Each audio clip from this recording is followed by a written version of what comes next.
FMV, full motion video. It was something that boomed in popularity with the rapidly expanding technology of video games, with titles like Dragon's Lair being essentially animated films with QuickTime events you had to memorize in order to continue the film, which definitely stood out in '83. Or we could talk about Night Trap, the infamous Sega Saturn game that's cheesy, over-the-top scares, helped contribute to the creation of the ESRB system used today. FMV seemed like the future for video games as a medium of storytelling, making them resemble films far more than their humble interactive origins. But it came with a price. Literally. These games were expensive to create, remarkably so.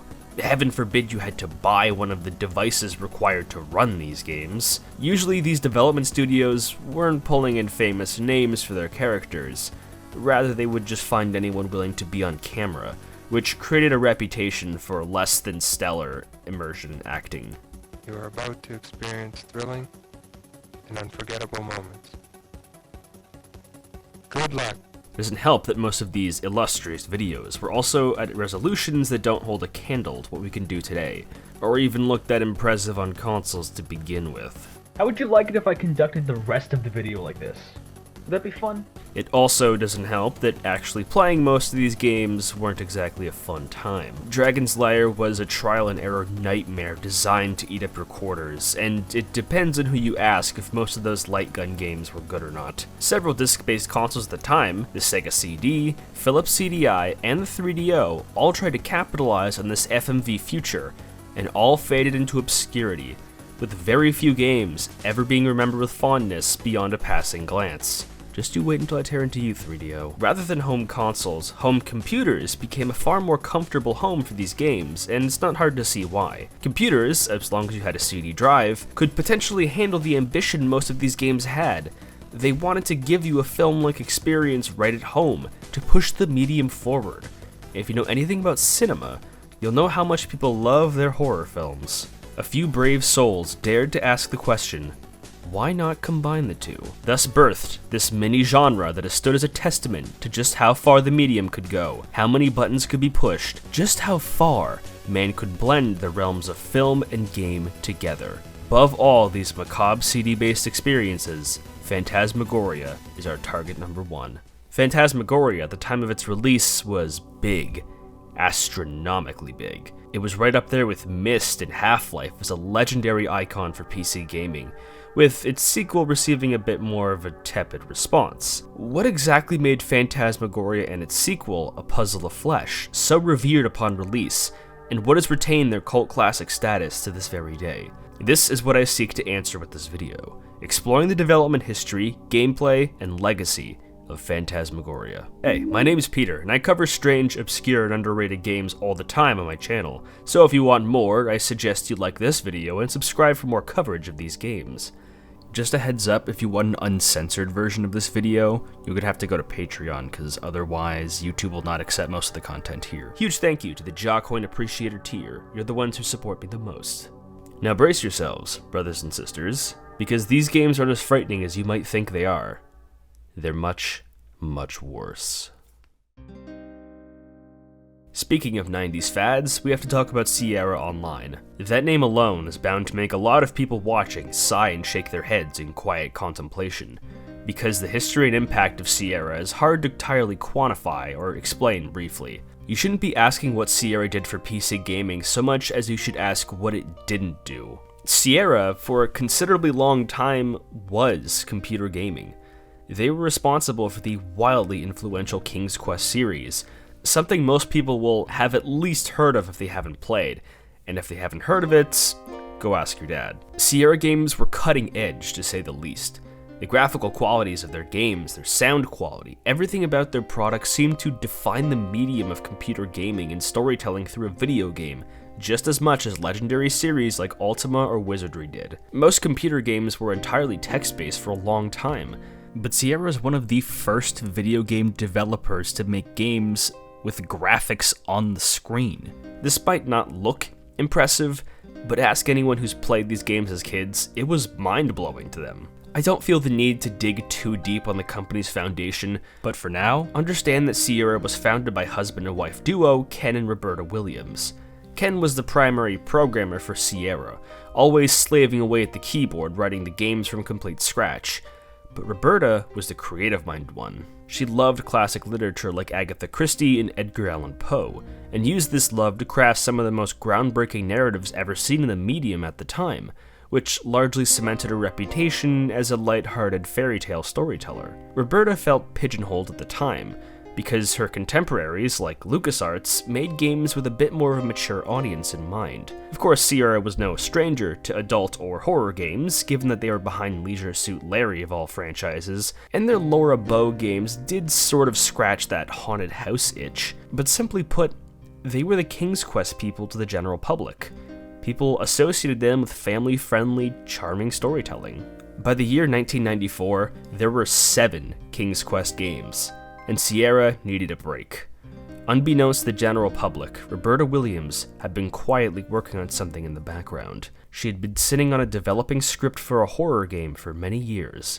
She bid her time until she felt CE Technology was ready to properly bring her vision to life. This script prepared in advance was over 500 pages, and ambitious doesn't even begin to describe it. Sierra entered an extremely brutal and challenging development period. They had to construct an entire studio just to record the footage and audio needed, which costed over $1 million just to construct. They had to hire over a dozen actors, construct countless backgrounds, go through an absurd amount of filming. It was an entirely new realm to the company, but they were determined. The script had to be drastically edited down with the help of Andy Hoyos, who closely worked with Roberta on previous year's King's Quest. Mind you, at this time, Roberta was dealing with the finalized details of King's Quest VII.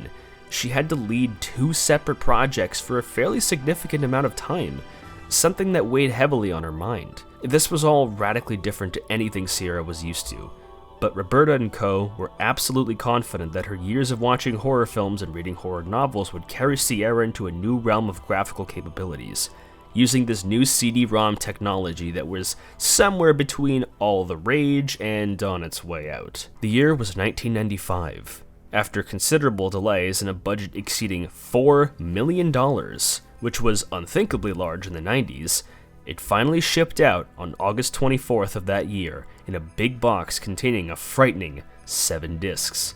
It is kind of funny that for trying to be a technical showcase, it still needed 7 discs, but it was still small potatoes to a lot of floppy disk games. And some games still required more, like EverQuest 2. People were shocked and excited for Sierra's darkest chapter yet. Phantasmagoria has 2 meanings.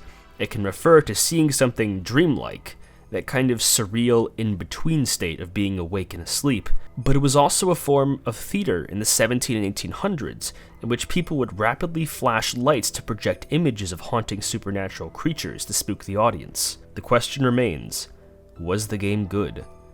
Let's find out.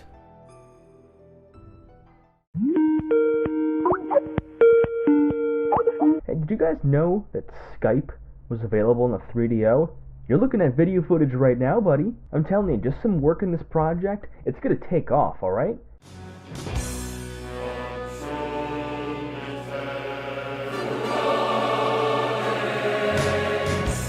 Oh, look at that title screen. It just screams 90s, and I love it. Actually, chance it, because Roberta felt it was absolutely necessary to hire a Gregorian choir to chant in Latin for the title theme. You will begin to notice a lot of aspects of this game's development very easily bloated its already sensitive budget, and nowhere is that more apparent than the opening, which features enough rudimentary CGI to stir our protagonist, Adrienne Delaney, played by Victoria Morzell, awake. However, it was just a nightmare, and she's comforted by her husband Don, played by David Holm. His name is Donald, but everyone just calls him Don, because of course they do. The duo have recently purchased and moved into the funniest looking mansion I have ever seen in my life. To commemorate the new chapter in their lives, Adrienne gives Don a snowman, something that reminds them of their undying love and commitment to each other. You know it was Christmas Eve. It was the night you proposed to me. Are you sure I proposed to you? Yes. Of course I remember.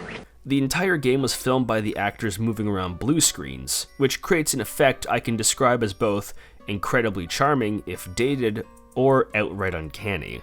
They slapped the blue screens around the set and had the actors walk around in them and created all the environments in 3D. I have no doubt in my mind this looked amazing for the time, but as it stands now, the home Adrian and Dawn purchased looks pretty impressive.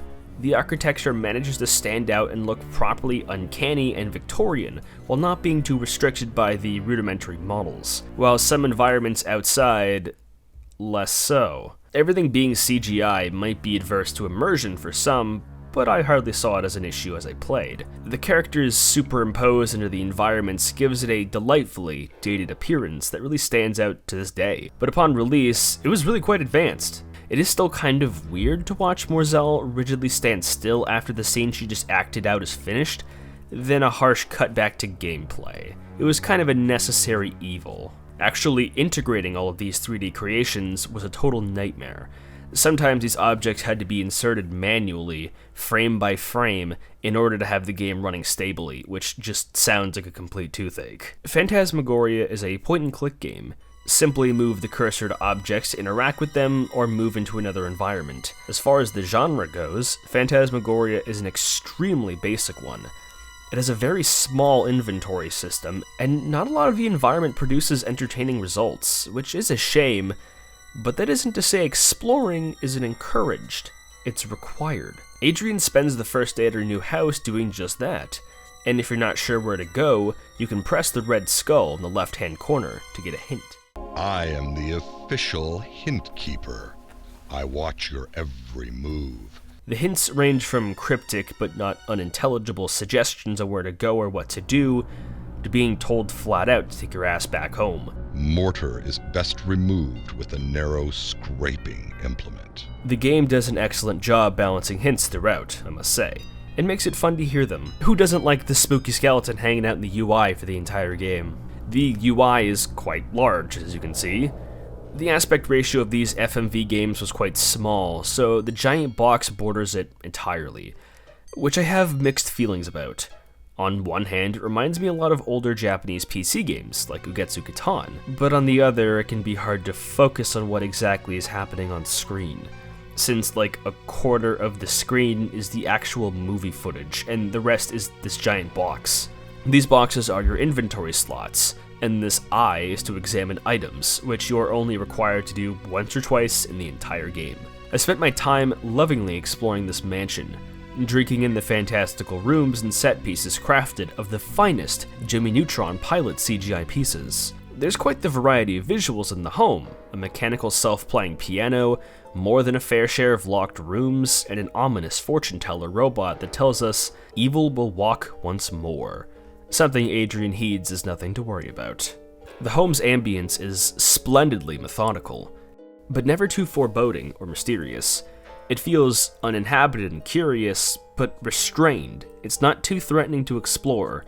It doesn't feel haunted, just abandoned and forlorn, wonderfully aided by the gentle tracks that accompany specific rooms.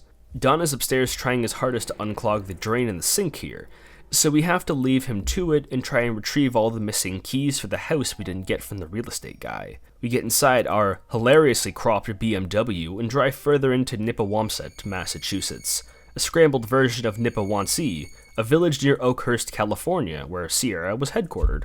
I adore how this little island looks. It reminds me so much of New Brunswick, a location I've spent many a summer vacation in as a boy. The classic white and red lighthouse, the tiny little Acadian architecture. It's a real shame that it's only a couple screens long, otherwise I'd be exploring this island all day. We've got a general store, an antique shop, and the realtor's office. We have to talk to this sleazebag in order to obtain the key he forgot to hand over, and we learn a little more about Adrian. My husband bought a house from you. Who's them people what took over the old Caravash estate? It's Carnavash. I remember now. Your husband was that photographer. What takes the pictures for those magazines? And you, little lady, you're a writer, huh? Yes. I'm a novelist. Oh, a novelist. We learn that the strange house was mostly Don's idea, and that Adrian was a lot more reluctant to live there. The two are quite the power couple. Adrian is a horror writer, and Don is a freelance photographer. Adrian as a character becomes a little bit more interesting the more we learn about Roberta's general writing style. She often leads stories with women protagonists, which shouldn't exactly come as a shock. You just write what you know.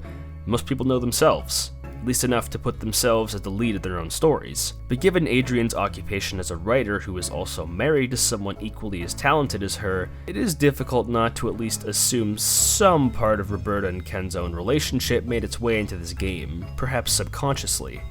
Having your main lead in a horror story be a writer or some other creative type is hardly an original concept, but this time, it feels personal. Funnily enough, Victoria Morzell was the only main actor Williams didn't personally approve of herself. Williams was on vacation at the time of her casting, and when they met, Williams felt like she was absolutely perfect for the role anyways. We pass by a mysterious house guarded by a dog located in the village's outskirts, owned by one Malcolm Wormshadow. I haven't been to Massachusetts, so I can only assume this is a common surname there. We finally return home and use the key to unlock a library in the main hall, which holds an old newspaper dealing Zoltan Karnavash's Phantasmagoria shows, as well as a letter he wrote to an associate, Jeremiah, bequesting him to purchase an ancient book of magic from Egypt. Zoltan being one of the most glaring I am up to some magical shenanigans names one could possibly have. We can see that the newspaper story of his magic show was written in 1887, and since he was the last known inhabitant of this estate, his habits and obsession with the supernatural paint a worrying picture. You can even find some of the objects mentioned in the paper around the house. We can use a letter opener to slowly scrape out the weak foundation of bricks behind the fireplace to enter a secret chapel, holding a large tome on top of a chest. Naturally, Adrian lifts it up and unknowingly lets out a green fart cloud that escapes and causes the ceiling lamp in the bathroom to crash on top of Dom. For now, the couple decide to head to bed and get back to work tomorrow. How would you, the audience, describe Dawn? Charismatic, laid back, swagged out? Well, throw that all out the window, because we're entering the fascinating realm of what I'd like to call Dawn moments. Dawn flies into the bedroom, interrupting Adrian's writing to demand she buys him drain cleaner for the pipe like a child. What? Did you go buy the drain cleaner like I asked you to? What? Drain cleaner? Don't be coy with me. I asked you several times to go buy me drain cleaner. Now, did you do it? I know you said the sink was clogged in your darkroom, but you never asked me to go get you any drain cleaner. I would have remembered something like that. You know, this is just like you. I bust my ass for you all the time. You don't do anything but sit on your butt like you're doing right now. It's not like there's a time limit to grab the drain cleaner, so we can mosey along as we please. A very convenient feature is that we can grab items that we need to use much later on in the story and lug them around in our inventory until further notice. So it's totally possible to grab everything you can in Chapter 1 and just breeze by the rest of the game like I did. The puzzles in general are extremely welcoming and easy to comprehend. It's weird to say that this is an easy point-and-click game, but anyone familiar with the genre should know just how often these games dabble with the dark arts of moon logic. Most items you need to use make total sense, and it's as simple as dragging it from your inventory on the desired object or piece of the environment. I hardly ever got stuck, though I think this game, and most point-and-clicks by that margin, would probably benefit from some kind of notepad function in the menu telling you your task, just in case you get too wrapped up in exploration. Think of like a memo in Silent Hill 2 kind of situation. On the third floor, we can find an abandoned room that was clearly a baby's room, with some kind of barely visible cloud of miasma or some kind of spectral fart roaming above the crib. If you leave and come back, the chair begins to rock by itself, and the droning hums of Forlorn Lullaby plays softly.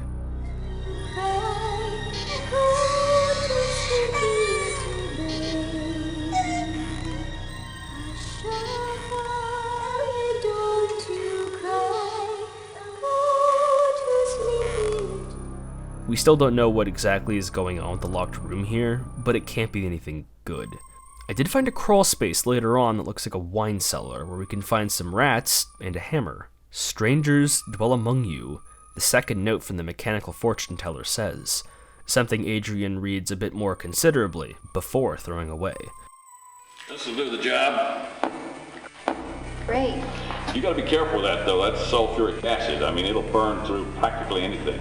Apparently our drain cleaner is sulfuric acid? It seems kind of drastic, but it has taken Dawn 2 whole days to fix one lousy pipe, so maybe we should risk eating through the entire sink and potentially killing someone to get it done. Looks like someone's been rummaging through our shack, which drives Dawn crazy because he's real close to roughing him up. Can't you see? We're not alone on this island. Probably just some vagrants. I doubt they're even here anymore. They better not be. Because if I catch their asses around here... Look how he physically recoils from being kissed by his wife. Now is a good time to bring up the fact that all of the audio was recorded in a very echo-prone studio, which makes a lot of scenes taking place outside the house very awkward sounding. Yeah. Here's the drain cleaner you asked for. It's about time. It was a victim to the painful production cycle, but I feel like having this level of echo instead of a wooden shack takes me out of the experience in a pretty harsh way. You can just tell it's studio echo. It's a uniquely Phantasmagoria problem, since basically every other FMV game is filmed either on location or has more traditional spoken word dialogue recorded in much more soundproof studios. Maybe some don't mind it because it makes the game's B-movie, incredible bulk-looking characters superimposed aesthetic that much more pronounced, but it's something that makes me feel like I could replicate this in Adobe Premiere today. Don is mysteriously spending all of his time in the photo darkroom, supposedly publishing the photos for some magazine, but his new turn of sporadic and occasionally violent behavior, he wants to be left alone and not be bothered, which abruptly ends Chapter 2. If the chapter sounded brief, it's because it was. I hardly cut anything out. The chapter lengths are all over the place, despite each chapter apparently requiring an entire disc. We didn't really accomplish much here, especially compared to later discs. Chapter 1 is our intro, so of course it would require time to set up the characters and location, but Sierra especially were always coming up with incredibly clever ways to minimize space for their games. So it almost feels clumsy from them to release Phantasmagoria in the state it was. I highly recommend you watch One Short Eye's video on King Quest IV Secrets for more info, but Sierra removed several frames of animation and screens in this game just to lessen the amount of floppy disks needed to play it, which makes the comparable lack of optimization here feel much more noticeable, but only because Sierra had such high standards for compression and clever programming, and bugs, lots of those too.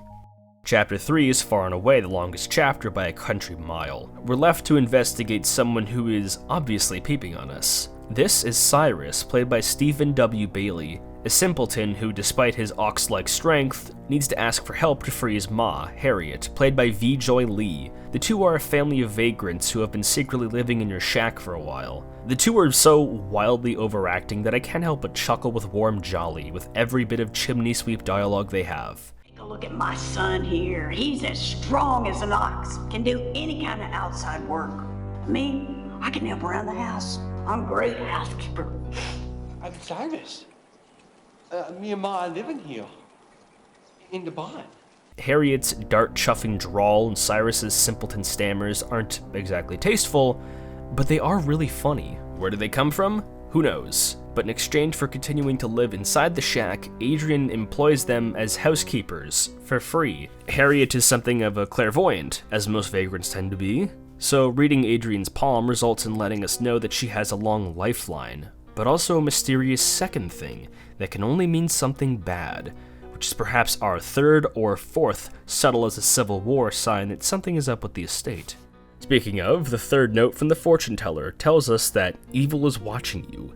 Look for friends. Maybe it's a good thing we linked up with these two. So, what do we do from here?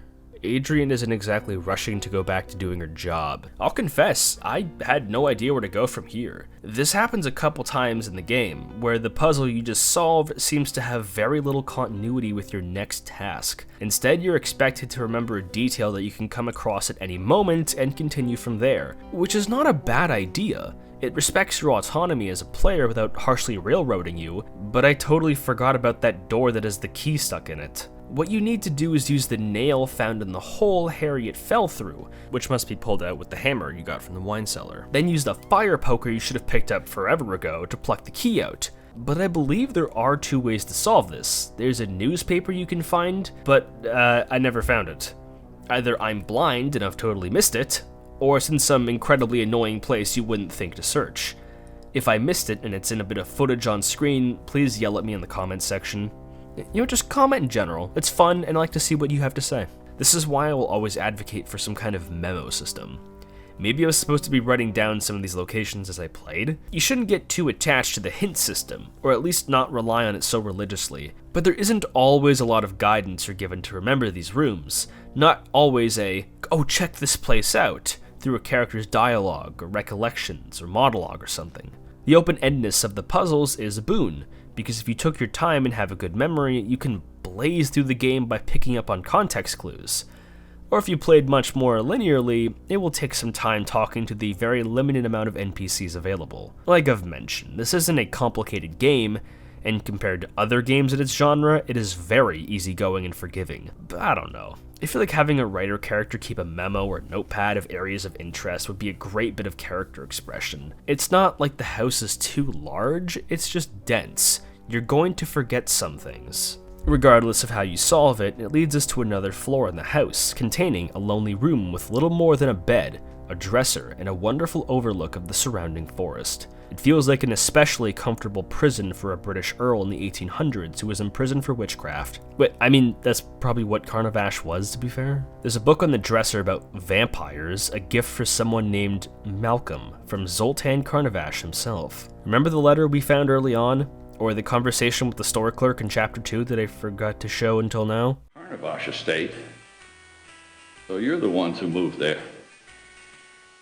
Now wait, why does everybody look so shocked when I tell them I bought that place?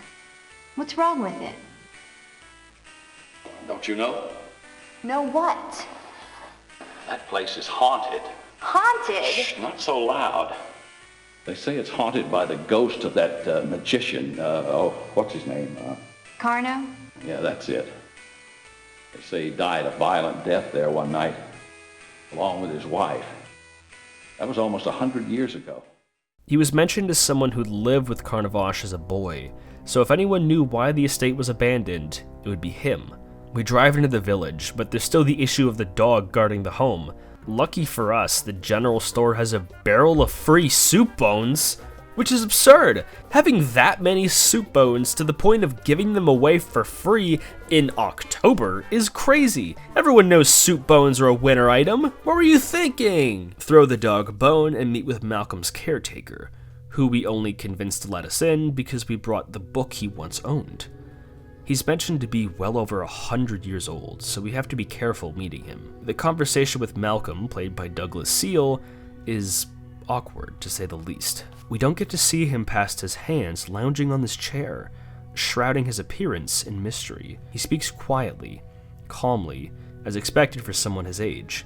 He confirms that he did indeed live with Carnavash as a boy, but is hesitant to bring up any details. I have one question for you, and then after that you have to leave. What is it? Tell me, how is the house? Everything okay? Adrian says the house is doing alright, and Malcolm seems pretty satisfied, so we have to leave. Even if the body language is stiff and bordering on amateurish, Morzell sounds tense and distant. The entire scene feels like when I was a kid speaking with great-grandparents who were on their last years of life before they passed away. There's a tenderness mixed with unease and a hint of paranoia. Adrian has to speak gently and choose her words carefully, both not to upset Malcolm, but also to extract the info she needs, which doesn't go so well. We drive back home empty-handed. We can't even enter the house without Dawn getting up in Adrian's face and demanding she stays away from the townsfolk, trying to exercise control over her, which boils over into a shocking turning point in their relationship as Chapter 3 ends and 4 begins. Those stupid townspeople. Oh, this is silly. I'm not finished with you yet. You're telling me what to do? Well, where were you all day? None of your business, honey. Well, I'll tell you what. You take care of your business, and I'll take care of mine. Well, we're gonna see about that. Dawn seems to try and patch things up by tenderly making love to Adrian while she does her hair, but the encounter turns from romantic to violent as Dawn becomes forceful, vicious, ignoring Adrian's pleas and unresponsiveness. There's no hiding it. This is an assault scene. Dawn leaves after he's finished, and Adrian is left emotionally scarred as he carelessly walks off. It felt like it came out of nowhere, which is not a sentiment I am alone in. This specific scene was heavily criticized by nearly everyone, and it's not hard to see why. The topic is obviously sensitive, and especially with how people react to that topic now, can trigger some pretty extreme reactions. It doesn't help that Dawn going beast mode with the werewolf growls is mixed in with the Gregorian chanting either.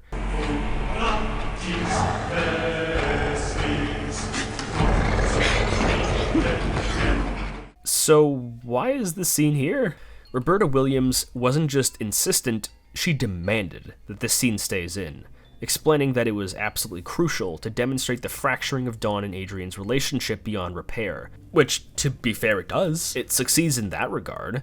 But what people felt wasn't appropriate was how it was dramatized and portrayed with the dramatic stings of music. It's stiff and awkward, but maybe that's a good thing. Unless people wanted to see a very realistic depiction of this scenario, an adults-only rating would have made a game nearly impossible to turn a profit, given the already huge amounts of money they put into it. Remember, they filmed this in a room covered in blue screen, so David Hom was gracelessly slamming Morzell against the plywood wall. Not enough to harm her, but still communicate forceful action, I'll call it. I can't imagine how embarrassing that must have been not only to film, but to retake and edit. That being said, it certainly wasn't trying to come off as silly or disrespectful at all, but most of the acting and presentation already has a B-movie vibe to it, so it was inevitable a scene of this gravity would either be widely mocked or despised. I don't know if a modern-style content warning would have just hand-waved all the shock away, but it was clearly intended to be upsetting and dramatic. It's an M-rated game, so it's not like it was intended for immature audiences at the time, but they did come up with the solution regardless. There is a censorship mode you can create by entering a password that visually blocks scenes of violence and sexuality. How many people actually use this? I've never heard of anyone who's ever used it before. Most of the violence isn't too depraved, and most of the sexuality is implied. It's not like you're seeing Dawn's dong. Myself, I know it clearly wasn't meant to disrespect the gravity of such an event, but the handling of it was visually clumsy. But I do think it works better for the story in the long run, but not immediately, because Adrian doesn't really talk about it or process this right after. She just ties her shoes and goes back to work. This is honestly a more realistic reaction to such a thing happening than having an instant mental breakdown, but from a storytelling angle, it does fail to deliver. I can totally understand why someone more sensitive to these kinds of depictions would feel offended or outraged, but I think it was a very deliberate use that does pay off in the end for the better, even if I have to admit that in the moment when I saw it, I kinda laughed at it. What's in store for us in Chapter 4? Besides the mother of all Dawn moments, that is. Keep your secrets to yourself. Gotta be real, that one hurt. We have to go speak to our new housekeepers in the most annoying way possible. We find Cyrus playing with our cat, and he leaves, so you have to re-enter your house and then come back out to actually engage with him. Why? Adrian wants to explore the woods, but the path isn't accessible, so naturally, Cyrus shoves the tree down to make a path with his bare hands. We enter a little greenhouse once the path is made and get a ghostly vision of Carnavash and an unknown woman arguing, which quickly turns to Carnavash shoving a spade through her mouth and shoveling dirt into her open skull. Why did he do that? Why is this chapter just violence in movies and sex on TV? I guess all that 3 chapters of build-up wasn't for nothing. Adrian goes a little catatonic after that ghostly vision, but we really don't see much introspection on her behalf. Unless I missed something, she's kind of static, just witnessing the most insane ways to kill someone ever. and has almost nothing to say about it. The visuals kind of speak for themselves in the game, which is understandable, considering it was setting out to be a technical flex, but I feel like a lot of characterization is buried because of it. Does Adrian feel isolated because of her husband's behavior? Do these feelings sneak her way into her work? There's a lot of missed potential to craft a well-rounded character for Adrian, making her nightmare of a home life a lot more sympathetic to watch unfold. The ambition to push the medium forward perhaps blinded the team to the old methods. They focused so much on bringing the story to life that the story itself became a little neglected. A lot of events in this game just happen. Not all 7 chapters have something super interesting to comment on. Back in the house, a guy is installing a telephone so that her and Dawn can have an outside communication without leaving. But later on, Dawn is none too pleased at this other man taking any of Adrian's attention, and demands he leaves. Stinking, filthy son of a... You stay away from my wife.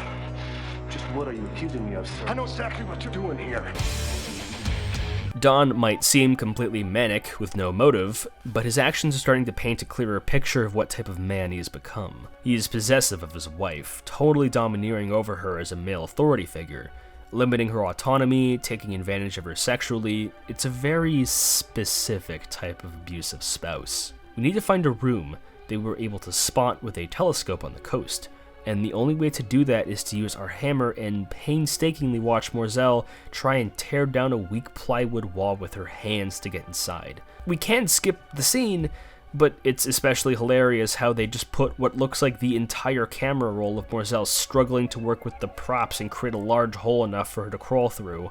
Usually the game is pretty balanced between cinematics and gameplay, but there are some avoidably long scene transitions. Just walking up the stairs takes a while because you have to wait for the characters to move into place, so abusing the skip buttons by this point has become pretty habitual to me. Being playable is not always a luxury afforded to FMV games. Some of them really want to dazzle you with 144 movie scenes filmed with the budget of a bag of chips, so I appreciate the interactivity here. Once inside, we find a hidden room filled with paintings of various women and a hope chest. Containing the diary of one of these women described how afraid and controlled she felt under Zoltan's cruelty. She speaks of a baby girl whose life was taken by Zoltan's hatred. According to these writings, Zoltan was once a caring and loving man, until he took a trip to Paris. Then he became controlling, abusive, bitter. These are the exact traits Dawn himself has gone through, a once loving man now turned possessive and cruel through unknown means. The diary entry ends with the woman explaining that she spends all of her time in the greenhouse, away from Zoltan. A baby's face is photographed instead of a heart-shaped locket. It's a genuinely sobering, tender moment of crime and macabre storytelling delivered excellently. It's not in your face, it's subtle and gently guides you to the conclusions with adroitness. Chapter 5 opens with Adrian's nightmares becoming worse. She tries to write, but finds not the motivation to do so. Throughout the game, we can try to knock on the door to the darkroom all we want, but Dawn will never let us inside or tell us exactly what he's taking photos of. We are watching you. You are not alone. By this point, the fortune teller's fortunes are becoming dishearteningly true, or at least more menacing. I wished Adrian had a scene where she considered the messages more seriously, perhaps keeping one of those papers in her pocket instead of throwing it away. A subtle sign that she's becoming more paranoid and aware of the supernatural goings-on of the Carnavash estate. Never mind that, we have to deal with the chimney sweeps again. Harriet is going all in on being clairvoyant, and we entertain her. But it turns out she wasn't exactly delusional, because she passes out and vomits a blob of Nickelodeon slime that morphs itself into a face. But not just any face, it's Zoltan Carnavash speaking to us from beyond the grave. Zoltan Carnavash was greedy and foolish and opened the door to the dark dimension. He explains that in his pursuit of the supernatural, he unleashed some kind of horrible monster upon the world, but he had sealed it sometime in his life later, but now it's free again, warning Adrian that unless she finds the dragon and seals this being, things will only get worse for her and the world at large.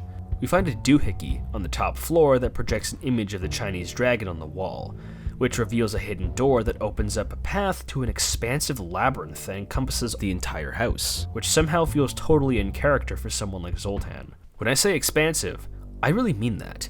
There are several shortcuts that take us to various locations all throughout the house. The Carnavash family crypt, where you can defile their tombs and find Zoltan and one of his wives' bodies, and we can revisit the hidden chapel from the first chapter. The crypt is an excellent location. It's perfectly moody enough to communicate the occult interests of Zoltan, the dark blues of the wall contrasting sublimely with Adrian's bright orange shirt and blonde hair. There aren't many locations in Phantasmagoria, but it makes up for that by each one standing out considerably well. Exploring more of the house with each coming chapter feels satisfying, but I still wish the village wasn't so neglected. It feels like exploring the background and not a fully fleshed out location. That book that was inside the chest is some ancient tome, written entirely in Latin, which Adrian can't read. The book that was on top of the chest holding the book is the Carnavash family lineage, which shows us that Zoltan had a lot of wives. So he was either inspired by the RLDS and began to practice polygamy, or he's the world's most available killer who keeps killing his wives for no reason. We see as much if we enter the dining room during this chapter, another ghostly vision of Carnavash killing another one of his wives. Maybe it was that evil entity his goop slime form was talking about. Now, out of all ways to contact someone from the dead, why did he pick Nickelodeon slime? Through the labyrinth, we finally get access to the room locked on the first floor, which is actually a home theater, which apparently gives people visions of themselves being what I would generously describe as being tortured.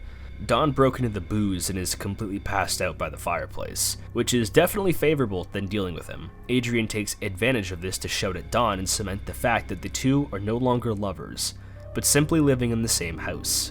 There's a lot of specific couple behavior the two have that will make a sense in a bit while I explain. However, I begin to frequently encounter a glitch with this game. Sometimes, for no seeming reason at all, the cursor will bug out and get stuck. It won't move up or down, effectively soft-locking you. This can be fixed in the dumbest way possible, however. Just wildly move your mouse up and down in circles, and sometimes it just works again. Why does this happen? From what I've gathered, it seems to be a DOSBox issue, because the 2010 re-releases on GOG had the same issues. So if you encounter this, try making circles, or press Alt and Enter to exit and re-enter full screen, or just start praying. Some people have encountered bugs that just make the game flat out not work too. I was pretty lucky because the cursor locking was my only real bug I encountered for the most part, but abuse the fact that you can save anywhere, you're gonna need it. Chapter 5 ends, and 6 begins with a bang. The telephone guy returns to finish the job under Don's strict supervision, which leaves us to explore that theater some more. Evil is here, find your salvation. Gee, thanks, I had no idea. The theater room hides some previously unseen dark secrets. The kinetoscope gradually transforming into a flashback is a pretty neat detail, I gotta admit. What we witness is one of Carno's shows, where one of his wives, Marie, chains him to the very chair that's still here and lights his head on fire. The chair malfunctions because Carno can't escape, leaving his head to roast on fire. But he's more concerned that Marie is cheating on him with Gaston, his assistant. You can actually find out for yourself if you enter Marie's room, because we see Marie and Gaston together while a mutilated Zoltan enacts his fiery rage on the helpless Gaston. Sorry, what exactly was this stunt supposed to be?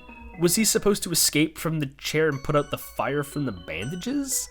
If he could somehow extinguish the fire, wouldn't it be more impressive to be entirely on fire? The practical effects team created a dummy with a latex head controlled by a puppeteer, stimulating a human's movement, so it's not like the actor would get roasted. The scenes of Carnavash killing his wives are also filmed this way. You know what, most of these actors are so low profile that you can probably convince someone they actually killed them on set. The resolution lacks the clarity to make me really drink in the violence on screen, but these are some impressive feats that wouldn't be out of place in an old Hollywood film. Which makes sense because the guy they got to actually direct these film scenes, Peter Maris, was hired from Hollywood along with a lot of the VFX and practical staff. No wonder this game costs so much. The dress rehearsal room in the theater has an ancient photograph of Zoltan, along with Malcolm, which brings us back to his house where he's ready to finally talk about Zoltan. This picture. I was just a young nipper of 10. I know what you saw in this picture. Saw? Yeah. The evil. It's back. Malcolm explains in a lengthy scene that Carnavash actually adopted him, raising him along with his first wife. He described Carno as a loving man, until that Latin book came into his possession. Carno became obsessed with the dark arts, so much so he summoned an ancient evil, a demon with no name that took over Carno's body and mind, and turned him into the violent, abusive man we see him as, leading him to kill his wives and his baby daughter.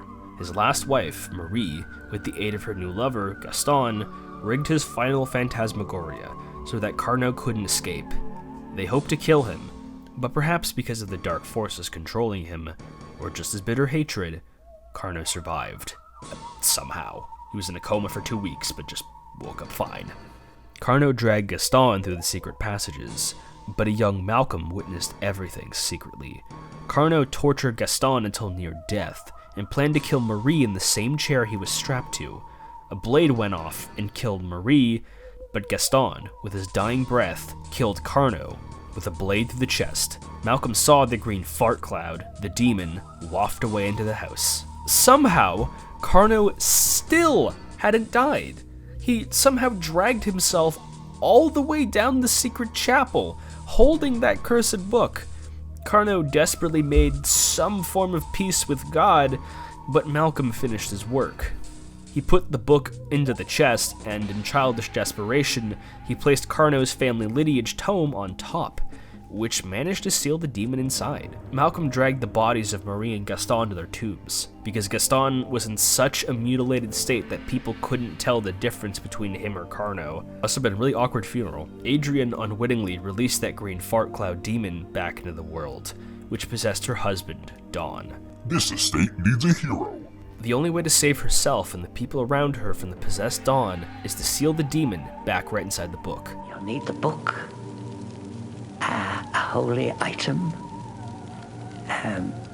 The stone of Hammurabi. And the blood of a sentient being. Now, take the book. Right when Malcolm tells her what to do with the book, the scene fades out and we cut to Adrian leaving. I thought I had skipped something, but no.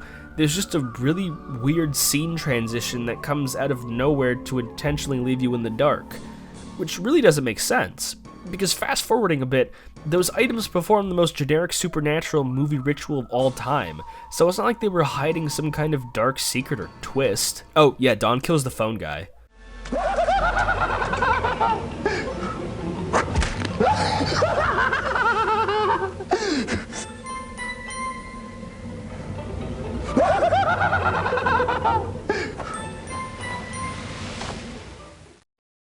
Chapter 7 is a mess.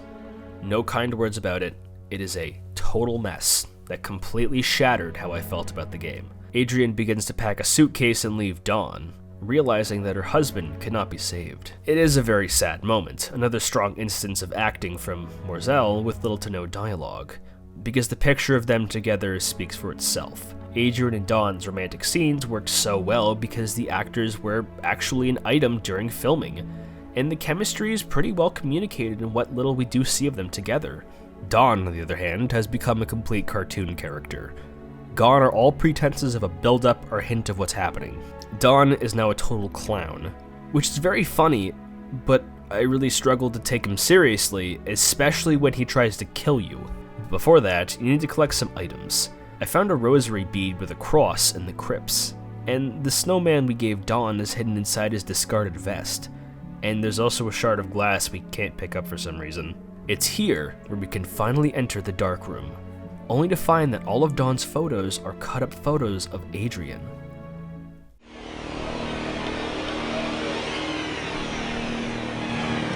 You like my work? Oh my God. A woman's body is a wonderful thing, but the head is useless. From here, without warning or notice, the game totally shifts into a series of scripted QuickTime events. You need to use the cursor to click on this very hidden bottle of drain cleaner or else Dawn will kill you.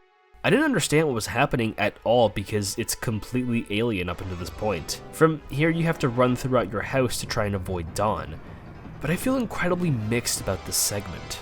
I will note that the camera angles are totally different for each room compared to how you explored them traditionally, which makes the environment you should be comfortable with feel unfamiliar and more difficult to navigate, which is a smart move. Your goal is to avoid Dawn by strategically running around the house, but he will catch you at some point because it's scripted. There is a reason why it's programmed like this, but the chase really failed to engage or even entertain, because Dawn just teleported to wherever he felt like.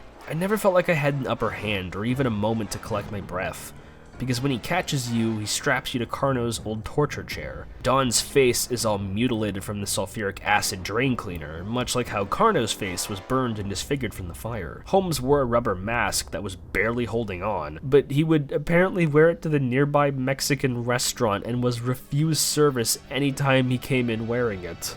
You have to use the snowman on him to temporarily stun him, which allows you to pull the lever for yourself and put that spinning CGI blade straight through Dawn's chest, killing him instantly.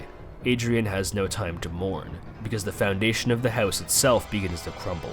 The demon's true form's unleashed now that Dawn is dead, and it looks like Scooby-Doo 2, Monsters Unleashed. I'm not sure what I was expecting, but this was not it. There's definitely intentional camp and cheese present in the story, but this thing honestly just looks silly.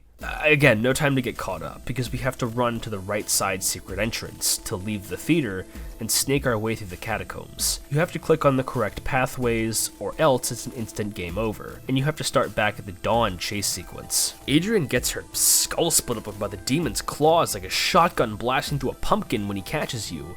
It is so damn brutal, but it's a really dazzling bit of practical effects. They had Morzel wear a prosthetic head filled with red jelly to simulate flesh and brains, and the guy they got to wear the latex beast arm props had one shot to make this look good, and they completely succeeded. Easily the most graphic part of the entire game. I got pretty tired of seeing it, however, because I got very stuck on this point with the door. Adrian can't leave or else the demon breaks through, but if she waits there, the same thing happens. You have to spot the obscured wooden block to lock the door properly with a very small point to actually click and interact with it. You have 5 seconds to do this, by the way. I'm not exaggerating at all. You're given so little time to make any choices here that any hesitation at all results in restarting back to Dawn. Once you make it to the crypt, here's where the game gets stupid. What you have to do is put the book on the altar here. What book? The Latin book that held the demon, of course. Notice how there isn't any in my inventory? That's because it was in the dark room with Dawn. Did anyone else spot that? I sure didn't. You don't spend a lot of time in that room and it blends into the background. It makes sense people are gonna miss that a couple times. When Dawn catches you, and you don't have the book, you are soft locked at this point and cannot complete the game without a forced loss. This is an unfathomably ridiculous design choice. The only item that you have to grab to trigger the dark room and make the entire game QuickTime events is the snowman. Everything else is not required. But remember how Dawn chases you. Supposedly, if you don't grab everything you need before confronting Dawn, you can run around the house to do so.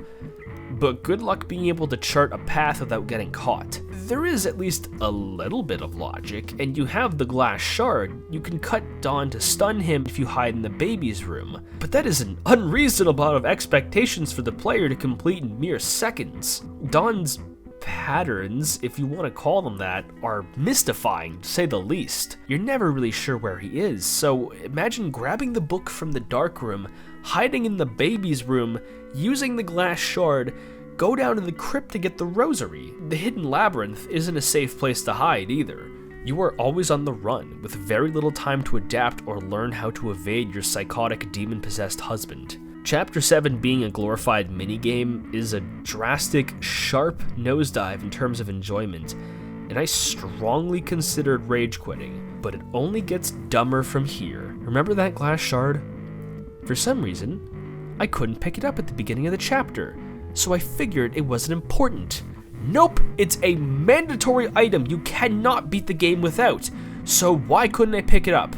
Okay, future Peter here. I figured out why they didn't work. I had like a button brooch thing I got in the attic chest area, that you can use as a weapon, but you have to like open that with the eye thing to pop out the pin, which you've only had to do once in the game with the stupid letter opener. But like, who would think to do that? And why can you not just carry both items at once is what I don't understand. Like, I guess the inventory space is limited, but like, you couldn't just add another square or something, or have one of the items break at some point in development. That's what I'm not understanding here, is that they tried to put like multiple solutions for this at the end, but like every guide just tells you use the glass, because why would you use the pin? That's stupid. There's just some of the logic just isn't functioning. Like, I'm definitely not perfect with that. I had no idea, and I was genuinely mad that first time, but why would you just not have that as another weapon, or have the option to carry both? I don't understand what is up with the development of this game sometimes. Thankfully, you can start a new game from any chapter, so I started over from scratch from chapter 7 and was able to finally collect the glass shard. There was so much steam coming out of my ears at this point that I looked like a work whistle. Aggravating doesn't even begin to describe this chapter. It made my blood boil. Just such a stupid decision to program the game like this. Having all these items together triggering the darkroom isn't just a gentle suggestion, it should have been mandatory. It is unacceptable that the finale plays out like this. Even this guy interviewing Roberta Williams is kind of baffled. Here is a bottle of sulfuric acid that you happen to know is there. You have to grab it. So I clicked on it. She's going to grab it now, toss it in his face. Big secret to how to beat him at the end of the game. Yes, here, huh? and Once you're in the chamber, Adrian places the book on the altar. Despite not being able to read Latin, she suddenly remembers her old high school Latin classes and can now read it. Well, great, why not then? Everyone knows you remember how to read a language during high-stress moments, especially moments before being ripped to pieces by a supernatural demon. If the demon can just maul people effortlessly, why does he need to possess people in the first place? Simply put the brooch or talisman you loot from Carno's real corpse onto the book. Use the glass shard on yourself to cut yourself, the rosary on top, and the Scooby-Doo demon is sucked back into the book again. The game ends with a pathetic whimper. Adrian walks out of the house with a dead expression on her face, and a 90s human power ballad plays us out. What the hell is up with that ending? That's it? Nothing insightful said or any resolving character moments? It's just over. Cut to black. Like The Sopranos. I don't even know how to put it into words. The finale was the wettest fart I've ever seen in a long time. For how long it took for this game to come out, I'm shocked that this whole chapter was okayed. There's almost nothing redeeming about it. It asks the player for a completely different style of gameplay for the last 20 minutes. A much less enjoyable and, quite frankly, tedious and stodgy way that would have been widely mocked for years until games like Until Dawn made QuickTime events kind of fun again, and Phantasmagoria is certainly no Until Dawn. Now that we've finished this game entirely, what can we say about its story? It wants to present itself as an interactable The Shining, but despite how lengthy the script was, it feels like it has the content of a short film clumsily stretched far beyond its reasonable scope and length. Very little actually happens. Adrian and Dawn move in, Dawn gets possessed, and the rest of the game is just Dawn moments until Malcolm eventually spills the beans. And then the demon comes out. It is a tremendous amount of build-up for an incredibly lackluster and unremarkable conclusion, making the whole story feel extremely weak and on rails. However droll the actual narrative is, there's still a beating heart underneath it all that I've scarcely seen discussed, and that's a shame, because I think Phantasmagoria is an especially strong deep dive into abusive relationships. Adrian, and the audience, don't understand why Dawn's personality totally changes as he becomes more violent with her, so we have to put ourselves in her shoes as he adopts the classic traits of an abuser: controlling, domineering, rude, possessive, eventually an alcoholic. He tries to isolate her from the rest of the world. He puts his hands on her, and eventually assaults her. These are all things he does to try and have total control over Adrian. Many of these traits are all too familiar to anyone who may have grown up in a household with an abusive father. The two have no children, but if they did, I would be shocked if there wasn't a scene of Adrian trying to hide the pain Dawn inflicts on her from the child. Phantasmagoria goes out of its way to consistently depict different aspects of living in an abusive relationship. Almost until the very end, Adrian wants things to go back to the way they were, to try and redeem this monster of a man, to find a reason to excuse his behavior to other people. The assault scene is therefore the ultimate turning point, where Adrian cannot overlook Dawn's treatment of her, and the relationship between the two is permanently fractured. Had Dawn not died by Adrian's hand, he would have taken her life, and likely tried to remarry and find a new target to abuse. There's a supernatural reason behind it. But this kind of one-sided relationship built on physical and emotional abuse is not an uncommon thing. Do I think Phantasmagoria is some unspoken hero for bringing this to light? That it's an arbiter for social commentary for the ages? No, not really. This is largely my personal interpretation of these events I've made from the actions of the characters. There aren't many, if at all, scenes of Adrian explaining or rationalizing the situation much. There isn't any room for introspection. I wish Dawn had any real moments outside of the house that townspeople can gather opinions on his antics, only for Adrian to desperately defend her crooked husband's actions, reflecting how the abused spouse in these types of situations will often try and damage control their worst half's reputation to those around him. Even if it was a little undercooked, I really enjoyed the metaphors in that kind of story Phantasmagoria told of an abusive couple. Phantasmagoria is an incredibly short game, especially for a point and click. Chapter 7 nonsense notwithstanding, it should take you around 3 hours to totally beat it. But that isn't to say there isn't a bunch of Easter eggs throughout. Those who choose to explore the most will find tons of hidden little details, like the fates of Cyrus and Harriet, a lot of flashback scenes with Carno and his wives, and more. There's a fair amount of stuff hidden here that most people won't find until their second or third playthrough. A lot of Sierra games are incredibly open-ended and let you get away with a surprising amount of things most games simply would not. Conquests of the Longbow, this is not, unfortunately. It's not like it's devoid of classic Sierra elements. You Have Expired is still there, and the chapter progression bars as well, but I can't help but feel a lot of the creativity this company was known for made itself scarce for Phantasmagoria. I commend Sierra for making this much more of a game than an interactable movie, something Roberta Williams felt incredibly strongly against. In a later interview, she mentioned having to rein in the project several times when the film director, Peter Maris, got too involved with treating the project entirely like a film. Roberta had to remind people that she wanted to make a video game with film scenes, and not an interactive movie. Aside from awkward scene transitions, I think this aspect is balanced quite well, at least not to the point of total boredom. Perhaps it was the butting of heads between Williams and Maris that led to some of the project's full potential being a bit squandered. Not to the point of Phantasmagoria being considered a bad game, but one that doesn't hold up as much to its other horror FMV sister games. I enjoyed my time with Phantasmagoria, for the most part, except for the last chapter. But in terms of playing a more engaging point-and-click, or a horror FMV game with a more interesting story, there are a lot of other options. Phantasmagoria is a great start for this genre, with easy-to-understand puzzles and a very digestible, if clunky presentation, but in a lot of ways, it made me appreciate games like Harvester a lot more. It comes just short of great. Regardless of how I feel about the game, Phantasmagoria was an outrageous success. Hundreds of thousands of copies sold within the mere span of months, becoming Sierra's fastest growing game, and allegedly, Sierra's best-selling game to date. Everything seemed to point to an FMV future, and Sierra was quick to produce and release the sequel to the original Gabriel Knight game, another FMV adventure that was released not long after Phantasmagoria. Reviews for Roberta's horrifying passion project were a little all over the place, but settled as around 6 out of 10-ish. People generally praised the computer graphics and film quality, while criticizing its short length and more shocking scenes. Well, you know how I feel about it at this point, but the story was kind of all over the place. There's definitely more impressive games, and I feel like there was just so much that could have been explored that was skimped out on. Like, we could have found out more about this demon instead of it being just a generic demon from a Latin book from Egypt, I guess.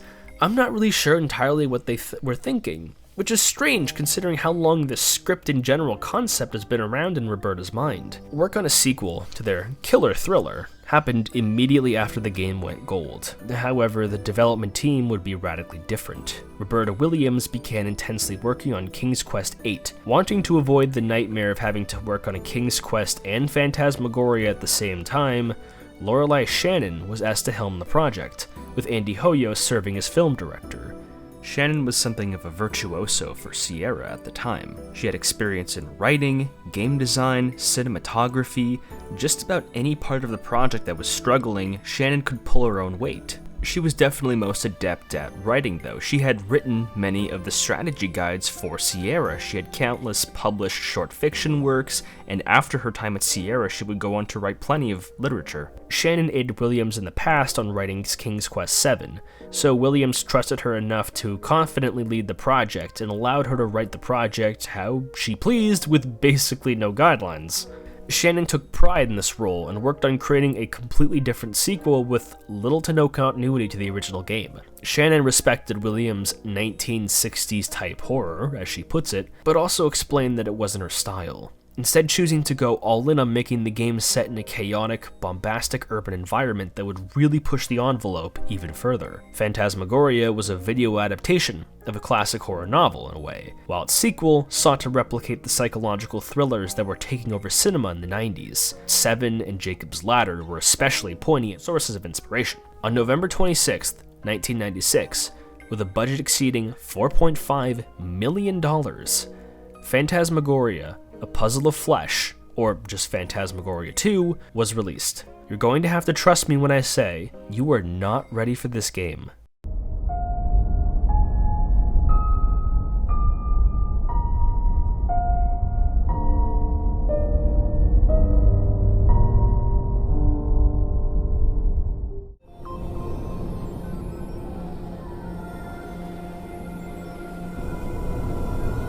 Just looking at the first screen of the game should be proof enough this is a radically different sequel. You're probably wondering, wow, they really improved that CG in the span of only 1 year?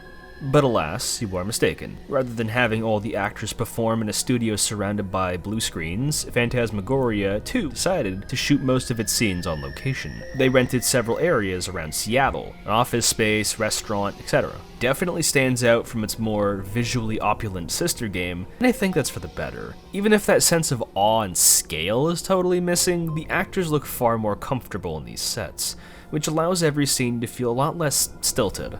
Also without capturing the loudest echoes you've ever heard in your life. This is our protagonist, Curtis Craig, played by Paul Morgan Stetler.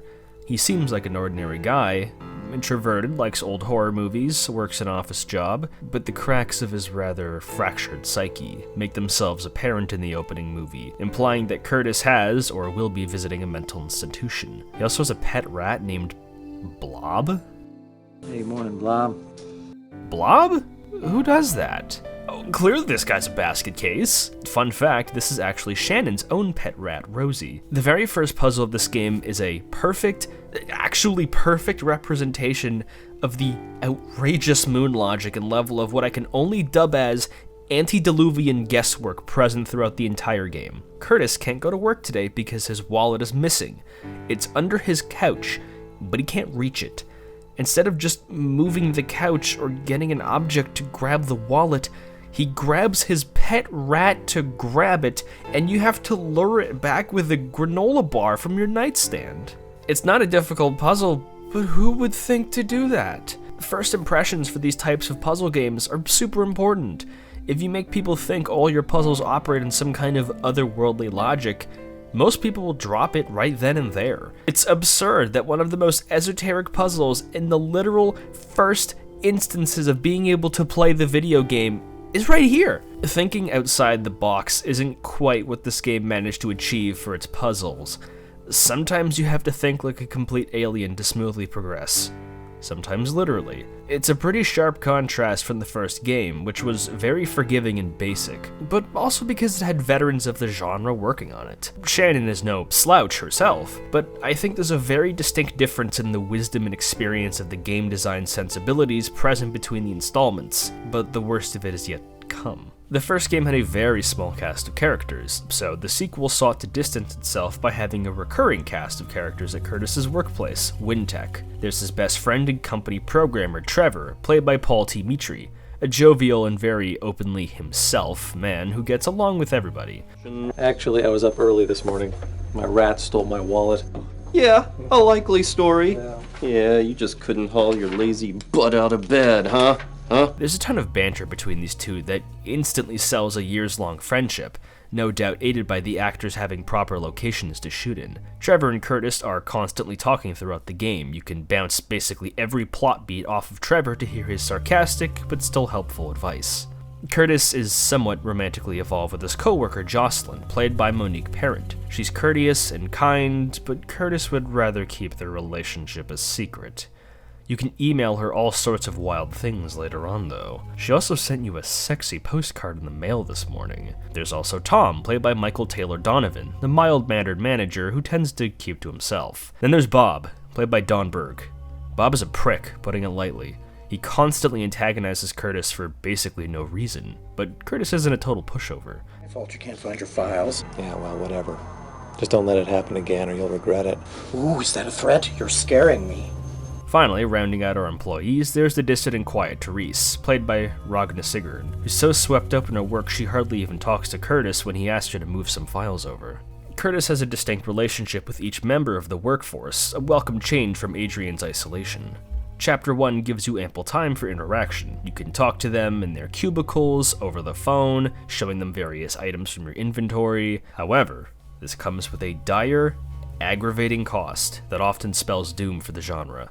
Phantasmagoria 2 is one of those games that only progresses if you try to use every single item in your inventory on everyone, which is absolutely compulsory starting as early as Chapter 1. You have to show almost all of your coworkers various items you'd think would either have no effect or would result in a funny joke scene, rather than that joke dialogue being a key trigger to move the story forward. Showing them the photos of the Christmas party and the photo of your parents you picked up from your apartment, the sexy postcard, even your ID, or else the story simply will not progress. It does soften the blow that the funny dialogue is often indeed funny, and consistently sticks the landing, but you best believe I, and nearly everyone who tried playing this game blind, immediately got stuck and had no clue what was going on. There are no shortcuts. You have to play the game by its rules, regardless of how unintuitive it might feel at the moment. The sexy photo card Curtis got in the mail has to be shown to nearly everyone, but the funny joke replies are treated with the same gravitas as the same plot progression reactions.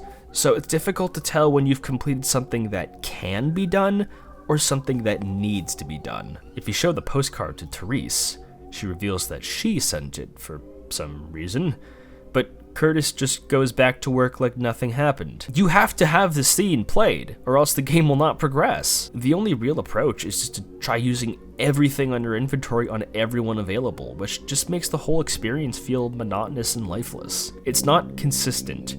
You have to jump between conversations face-to-face, on the phone, emails, showing people your inventory items, and using the computer in any order the game feels like having, leaving you to pick up the pieces. Navigating the environments is such a chore. You can sometimes just click on the place you want to be, but you usually have to click on the edges of your screen, which transitions into another image with highly sensitive context areas that feel like they have little to no cohesion whatsoever. Despite how small Wintac's main office space is, I always took longer than needed to just leave because I kept spinning around different angles rather than just clicking the door right there to leave. At the very least, we do get some more interesting camera shots from the third-person perspective. Over the shoulder, flat, first person, there's variety present that wasn't in the original game. The map on the left corner can be accessed from most areas in game, acting as a way to access work, Curtis's apartment, the local restaurant, and more as the story unfolds. Where it falls flat on the gameplay front, it makes up for feeling exquisitely strange in that B-movie thriller way. The acting is just awkward enough to make you raise an eyebrow and set off some alarms in your head. Curtis, I didn't send you this. I've never seen it before. No? Oh, that's just a joke then, I'm sure. It's Trevor. He's just screwing around. People and places are surreal and otherworldly. The cracks of a fragile reality show up constantly. In the networking room beside the office, there's a tiny little door that we can't access, for now hidden behind some boxes. Can't say I've been, but maybe this is just what Seattle is like? Get acquainted to using the computer interface, because we'll be doing it a lot. You can watch a cutscene of Curtis working on filing some insurance papers on some pharmaceutical drug, reply to emails from various people, even get soft-locked on the screen, have to reload the entire chapter. As Curtis works, he gets slugged by some kind of invisible force of nature that leaves him with a bloody lip. But that isn't the end of the strange events at work. He also gets a brief hallucination of his mother being carried away from her home, along with a voice berating him for apparently being the cause of his mother going insane and being institutionalized? I'm not insane! Are you not? But you know your mother was. Not always. You're right. She wasn't always the violent, gibbering, drooling lunatic she became, was she? You drove her to it. I did not! I was only 6 years old! Yes, a 6-year-old little monster who drove his poor mother to madness and finally to suicide. No! This is totally unprompted and comes completely out of nowhere. It's like the funniest traumatic flashback I think I've ever seen. Travis takes Curtis out to lunch, and Curtis basically trauma dumps on him that he realized a few days ago that his mother hung herself in her own home when Curtis was 6. Till a few days ago, I remembered that she hung herself from our ceiling fan. Jesus, man. It's harsh. Curtis is staunchly against being sent to an institution or mental hospital, because in a later date with Jocelyn, we get a flashback of the creepy doctor from the intro releasing Curtis and giving him a referral number to a shrink. Clearly, he has unresolved feelings for his time at the psych ward, with the straitjacket being a recurring element of his hallucinations. Communicating with the subtlety of a firework, Curtis is clearly mentally unwell. His visual and auditory hallucinations and delusions punctuate not only every single chapter, but nearly every single other cutscene. I'm being serious. Every single character interaction will have you thinking, oh no, what next? Because there's no shortage of visions this poor guy can have, some necessary to complete the story, some optional. If you look into the mirror at home, you can see all sorts of phantasmagorias. These hallucinations range from memories of his childhood to seeing a scary version of himself in the distance, to some of the emails you read through being unreasonably threatening, like an email of your dad saying he wished you died, or an email from hell telling you to sign up as a killer. There is an immediate blurring of delusion and reality within Curtis's point of view, making him an incredibly unreliable narrator. But this mostly plays to the game's strengths of surrealism and unorthodox storytelling that will unfold later as we continue to gawk at the roller coaster of paranoia that is Curtis's life. The day ends with Teresa hitting on us in the network room where he found that tiny door, which was a huge pain in the ass to trigger, because why would you ever go back in that room if you already found the door and realized it wasn't accessible? It's not like she told us to meet us there, I think. Some events just don't connect in a way that makes sense. I have a girl. I don't care about that. I want to be a prom date. I want you. I want your flesh. But Curtis and Jocelyn share a tender night of lovemaking, complete with totally uncensored breasts, which is not something you find very often in video games. This kind of nudity results in countless European countries and other regions of the world totally banning the game, making the potential for worldwide acclaim almost impossible. But no, at least one person felt it was crucial to see Curtis get a nightmare of pulling something out of Jocelyn's belly button. There is an ongoing story that isn't just a scattershot adventure of Curtis's delusions. Chapter 2 opens up from the aftermath of Bob trying to sabotage Curtis's files, but when Curtis comes to work, Bob has been murdered, in Curtis's own cubicle, nonetheless. This was no pedestrian gunshot. Bob was brutalized, stabbed with a box cutter so hard it pierced through the wall, an industrial stapler sealing his mouth shut. It's a vicious scene. Detective Powell, played by Regina Bird Smith, interrogates Curtis, who can't help but make himself look extremely guilty, wantonly telling her how much he hated Bob without realizing how suspicious that is. What was your relationship to the deceased man, Bob Arnold? He was just my coworker. Did you like Bob Arnold? No. It doesn't help that he sees a bloody version of himself in his cubicle eating flesh. The two have a sort of Dexter and Dokes relationship, with Powell being extremely suspicious and outright accusatory to Curtis, while Curtis is clearly the on-the-spectrum weirdo trying to not look guilty for something he may or may not have done. Why didn't you like Mr. Arnold, Mr. Craig? He was an ass. This is the main plot of the game, a murder mystery, where people in Curtis's life begin to die one by one, in very incriminating ways that implicate Curtis. Allegedly. We see Curtis's every action, so despite his alibis, his hallucinations think otherwise, with his mirrored self and even his pet rat accusing him of murdering Bob. Isn't it obvious? You're a psycho killer.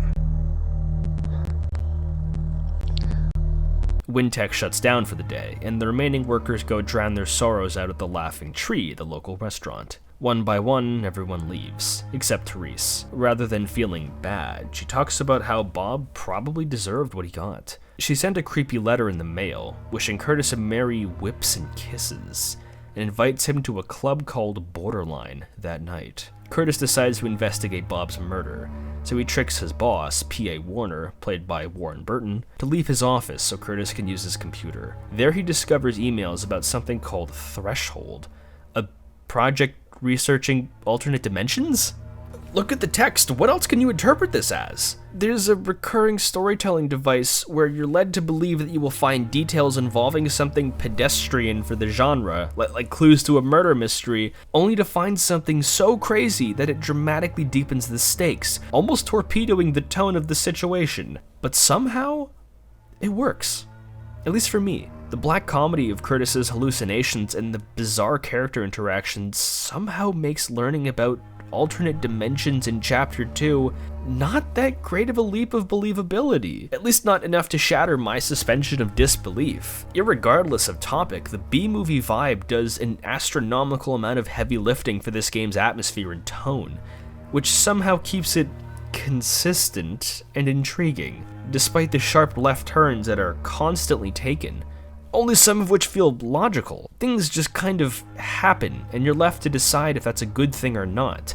But it's different from the first Phantasmagoria, because the things that just kind of happened were very tepid. It wasn't that exciting, at least retrospectively.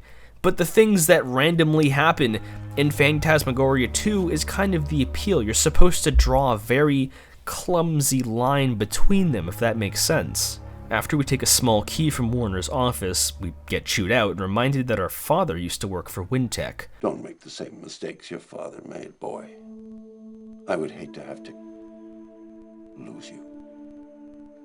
That key we stole unlocks that tiny door in the network room, which hides a toolbox. Inside is a folder on the Threshold project and a lace dress that Curtis is clearly upset at seeing. There's something underneath the tray, but the screwdriver we picked up earlier is enough to open it. The folder reveals that our papa, Jonas Craig, was a key member on the Threshold project, but funding was cut short long ago. Feeling stressed out about the murder of Bob, Curtis meets Dr. Harburg, the referral shrink, played by Cynthia Steele. So far, Curtis's hallucinations and flashbacks have been treated with dramatic stings and shock factor. We're meant to feel appalled and intrigued by what we're seeing and what's implied. But this meeting with the shrink is taken dead seriously. Any instances of black comedy or drama is left at the door as Curtis pours his heart out to the shrink.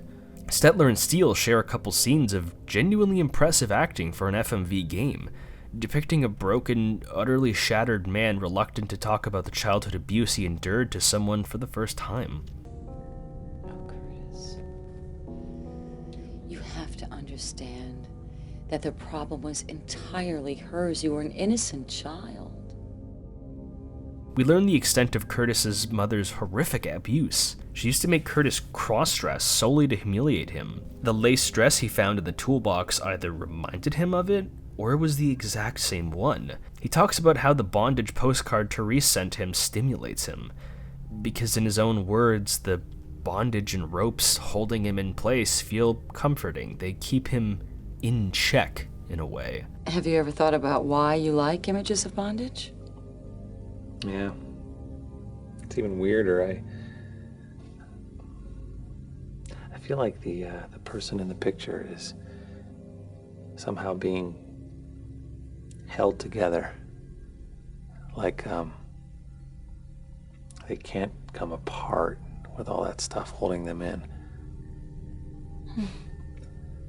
Fascinating. His budding relationship with Therese makes him feel guilty, despite him rationalizing that he and Joyce's relationship is too casual to be considered exclusive. Joyce? Jocelyn? Did I write Joyce? Oops. Okay, we agreed from the beginning that it wasn't exclusive, right? So I don't have any reason to be guilty at all, do I? Well, I think that's for you to decide in your own mind and in your own heart. But let me point out, however, Curtis, that guilt is a very, very destructive emotion. He speaks about his gaps in memory during his childhood during his hospitalization a year ago, something that weighs heavily on his mind. He only remembers the vicious abuse from his mother and the absence of his father's love, especially after his father was killed by a drunk driver. Showing her a button left behind at the crime scene reveals Curtis really feels no sympathy for Bob, isolating him from the rest of his mourning coworkers. That's the thing, Doctor. I don't feel anything. I don't feel anything at all. Digging even deeper, he reveals that he has some hidden feelings for Trevor as well. I'm kind of attracted to Trevor.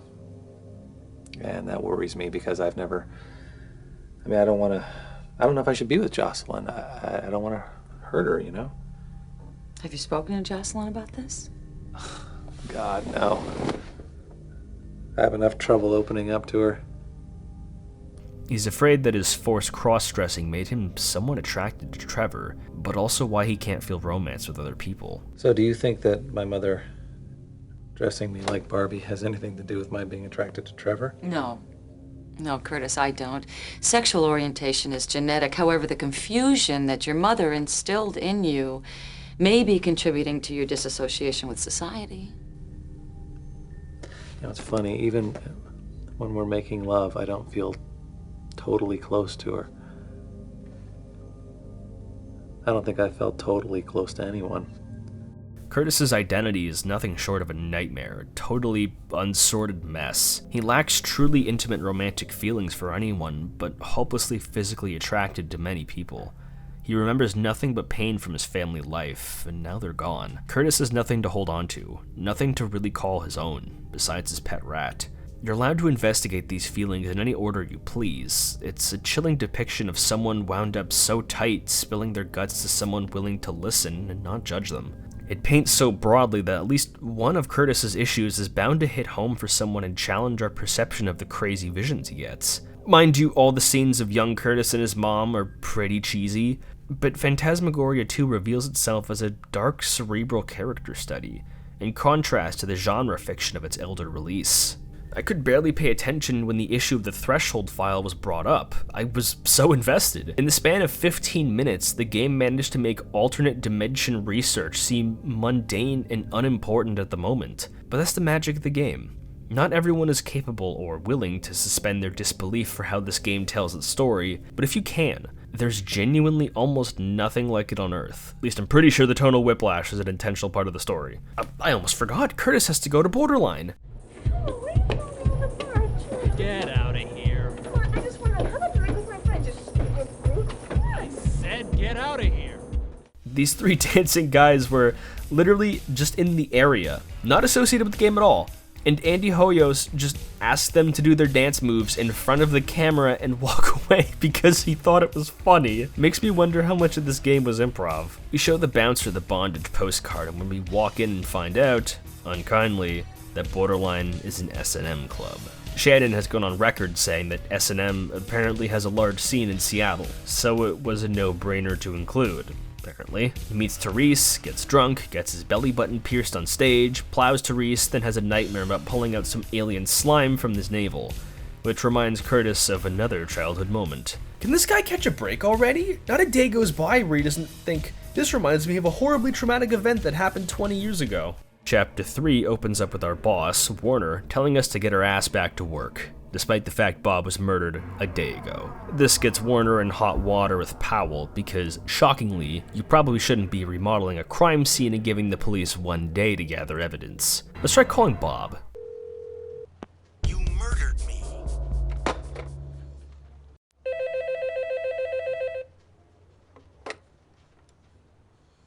This is Curtis. Don't hang up on me, you murdering psycho son of a... Curtis can't focus on work because he's all confused about Bob's murder. Last night with Therese, generally losing his sense of reality and delusions. Jocelyn won't talk to him because she's kind of upset that Curtis kind of doesn't care about Bob being dead, so Curtis further explores the computer files. finding a new trio named Access, Energy, and Curtis.doc. They're all password protected, but where are the passwords? On the sticky note we picked up yesterday. Yeah, I forgot to mention it because I forgot.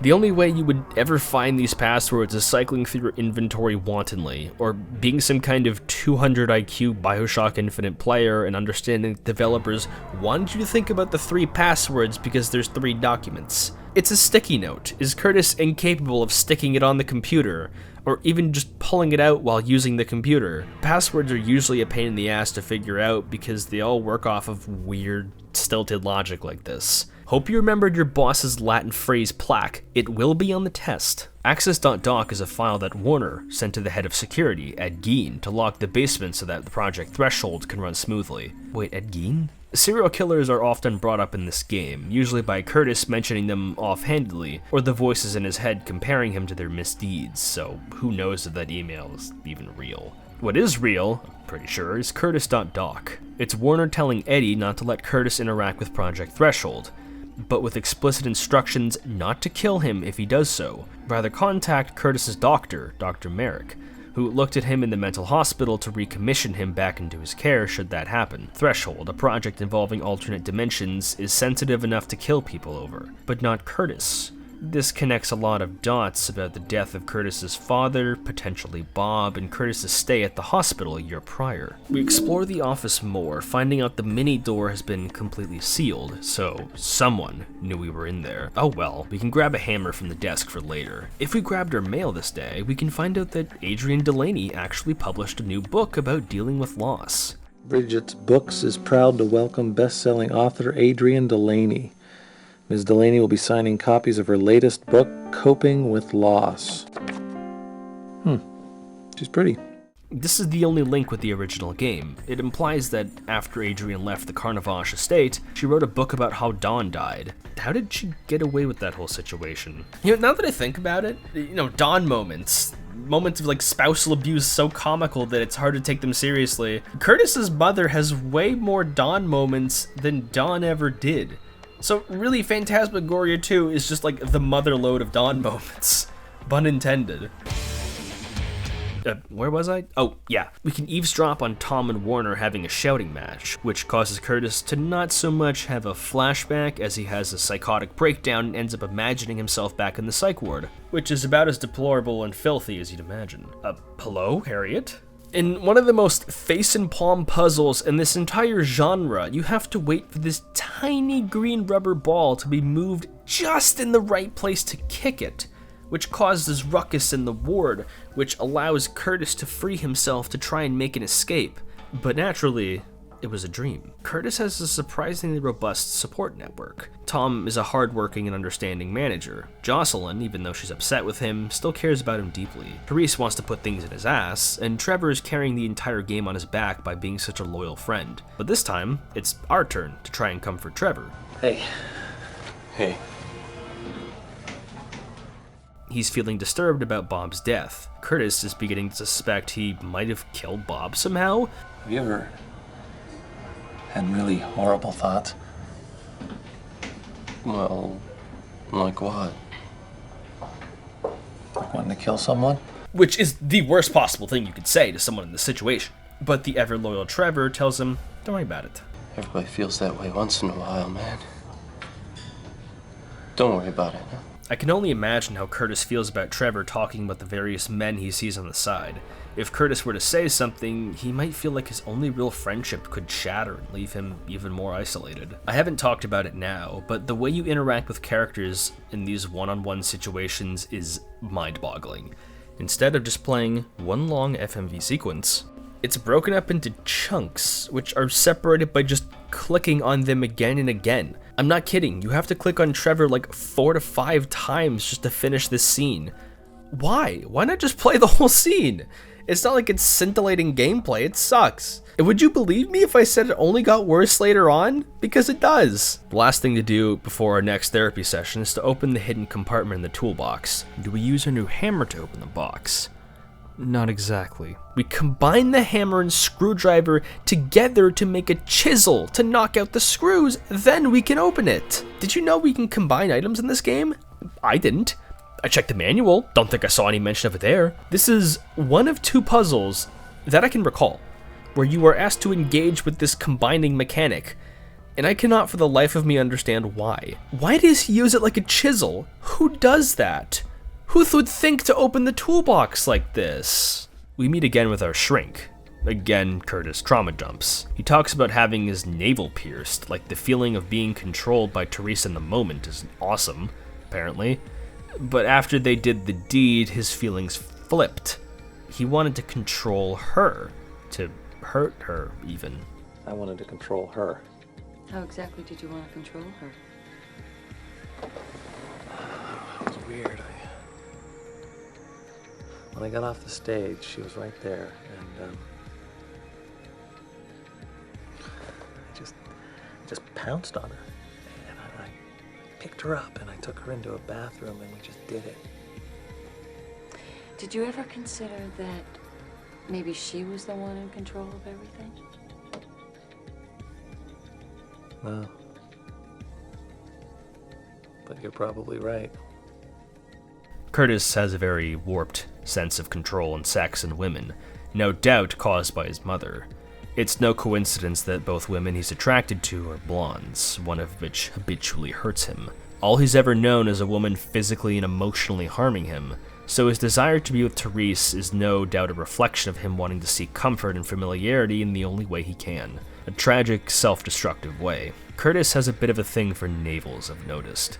He gets his pierced, he touches Jocelyn's, even Trevor mentions it. Hell, I don't even crap anymore. I just excrete rose petals from my belly button.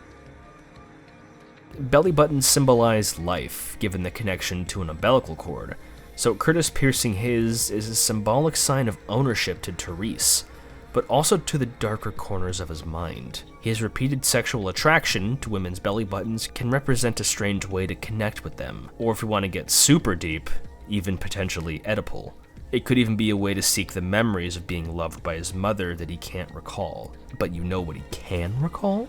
More Dawn moments from his dear old ma. He wasn't just physically abused, he was outright tortured with knives and jumper cables like an Abu Ghraib prisoner. His mother would chase him around with blades, wondering what was under his skin, like he was some kind of small animal she could torture, like he wasn't human. Why did they make the torture with his mother this, like, cartoonish?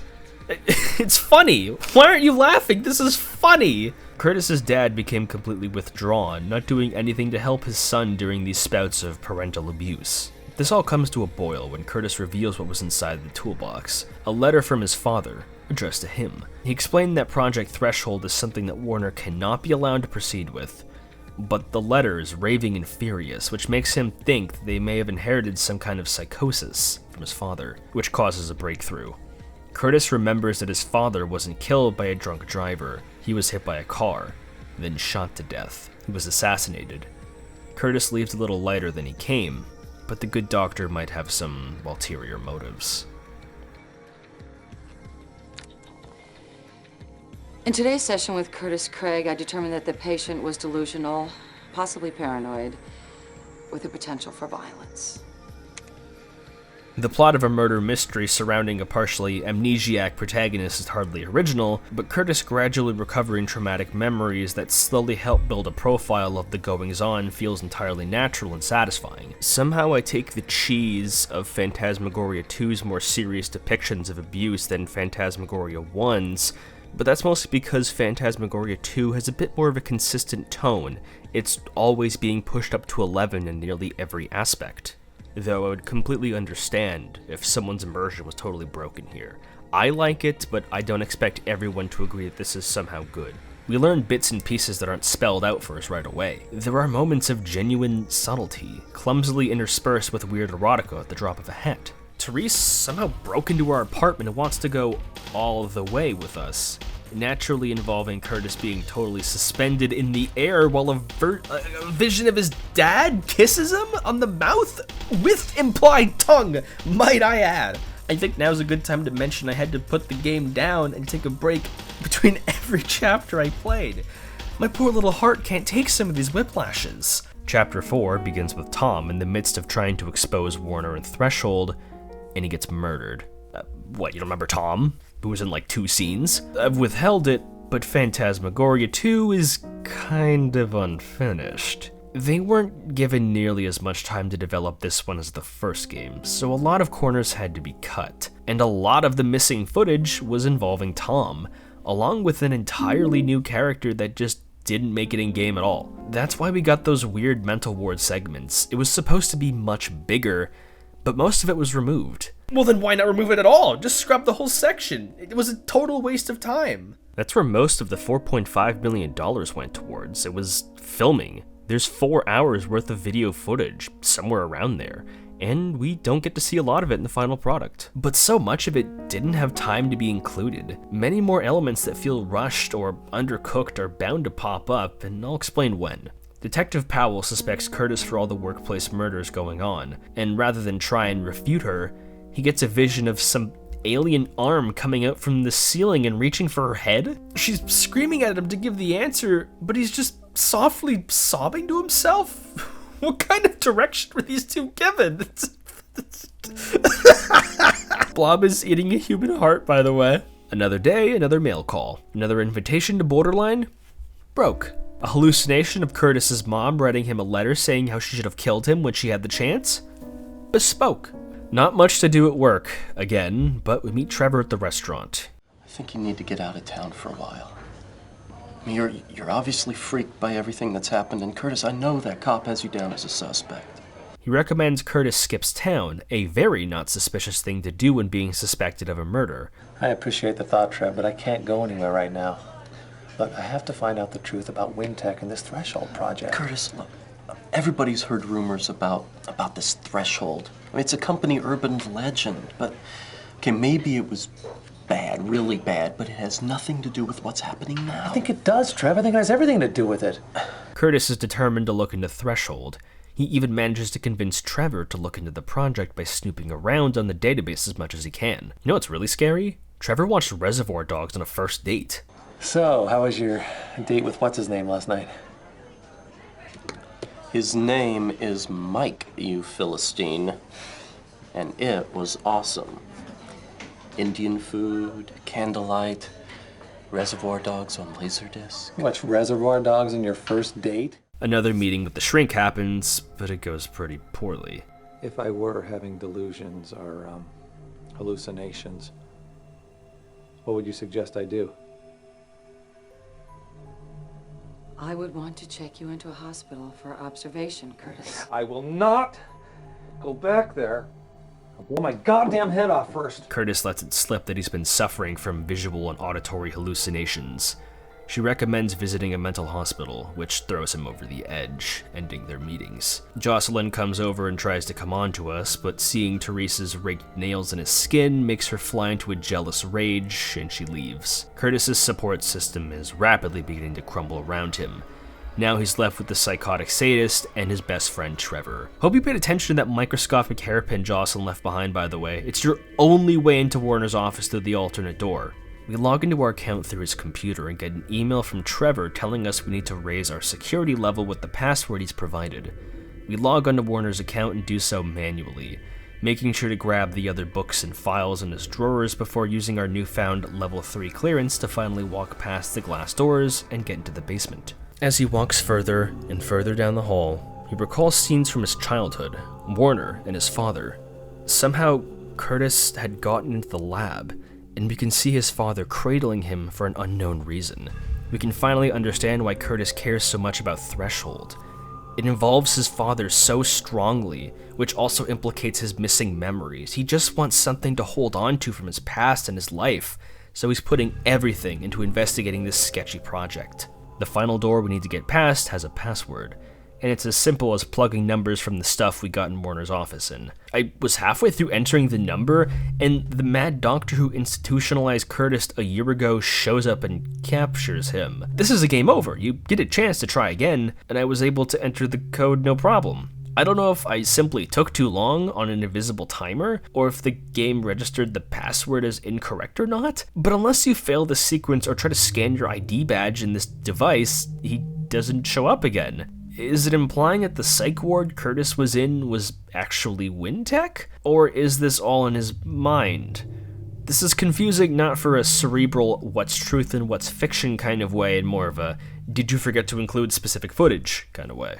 Once inside, we get access to some kind of computer room with an interactable terminal. After another password from our inventory, we can briefly chat with someone on the other end who requests a bunch of materials to synthesize something, which includes 2 adult humans, as well as asking the status of something called the Twin. We're given a limited series of responses, but they don't really matter because the terminal shuts off quickly. The way they mention humans is especially odd. They're listed among the other supplies like they aren't living beings. Were you interested in what the Twin is, or why Warner was talking to someone or something down here? Too bad, we gotta head to the back of the Leather Club for another saucy scene. The kind of shotgun approach to scene transitions and bouncing from one thing does have kind of a negative side effect, and this is one of them that something way more interesting is taken up by something a lot less interesting. I don't care about this Leather Club, man. I just want to find out what's going on in the basement. Curtis leaves after another rough night, but Therese is killed by something invisible. Frying her in her own blood as a loose wire electrocutes her. Was she killed by the spy?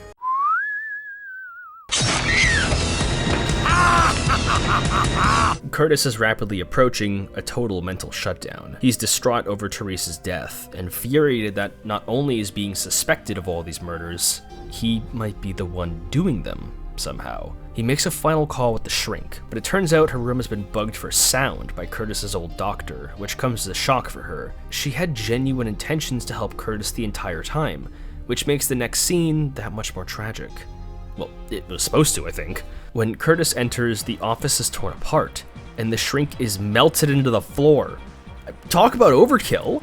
If they wanted this to be a sad scene, just have her get shot in the head, or even like torn apart would have been fine, but melted in the M&M, but melted like an M&M in the sun? Damn. The murderer kind of reveals itself. Some ghostly, electrified figure that claims Curtis can kill people with his mind. Just spectacular. The good doctor is truly your masterpiece. I didn't do it. I couldn't have. I wasn't even here. You didn't use your hands, Curtis. You don't have to. You used your mind. Your diseased, twisted, murderous mind. A security guard walks into the room, and if you click on him or stare at him too long, he just shoots you instantly, asking questions later. You have to run out the door and leave the security guard along with whatever that magic monster was. It's radically different to any of Curtis's typical delusions, and it might be what's actually responsible for killing all of our coworkers. Where do you think Curtis runs to? Home? Does he try and find the police? Or maybe he just skips town like Trevor recommended? Nope, Curtis goes right back to work! I think it's on the weekend, or it's closed because of Tom's death. I actually don't remember why it's empty, but it is. We can read an email from Trevor begging us to forget about Wintech, and get a computer message from the same ghostly figure taunting us.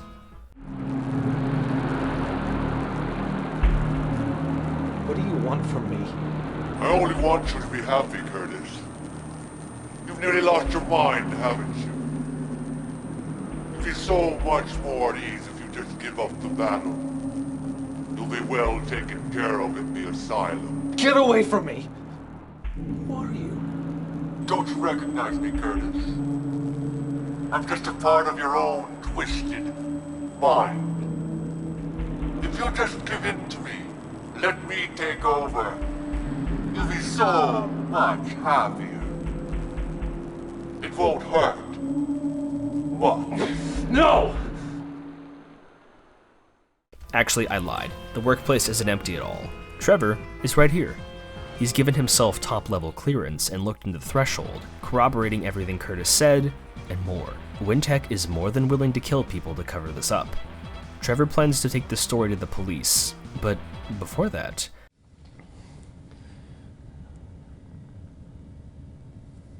Curtis, you know I love you. Curtis almost leans in for a kiss. Trevor doesn't reciprocate, but he still tells Curtis that he loves him. Perhaps in the heat of the moment, Curtis feels so alone and miserable that he decided to do something about his feelings for Trevor, but Trevor initially rejects his advances. But we're left to decide if it's because Trevor isn't interested in Curtis like that, or if it just wasn't the right moment. We can't question it for too long, however, because some electrical wires sprout from the wall and ensnare Trevor, breaking his neck in the process. This is the last death that genuinely breaks Curtis. He sobs over his dead best friend's body and closes his eyes, saying his final goodbyes as he takes his employee ID. This death comes out of nowhere and can suck a fart right on my ass. It's not like I'm too mad Trevor died, but right here, it feels unbalanced. Like we couldn't wait a couple more minutes to have a more impactful scene and not kill him by something as silly as wires? Pretty sure I read this in an interview somewhere, but Lorelei Shannon did say she regretted killing off Trevor. I'm not sure what a hypothetical version of this ending would look like if Trevor had survived, but it is interesting to note that she felt so strongly about this character even when being asked so many years later.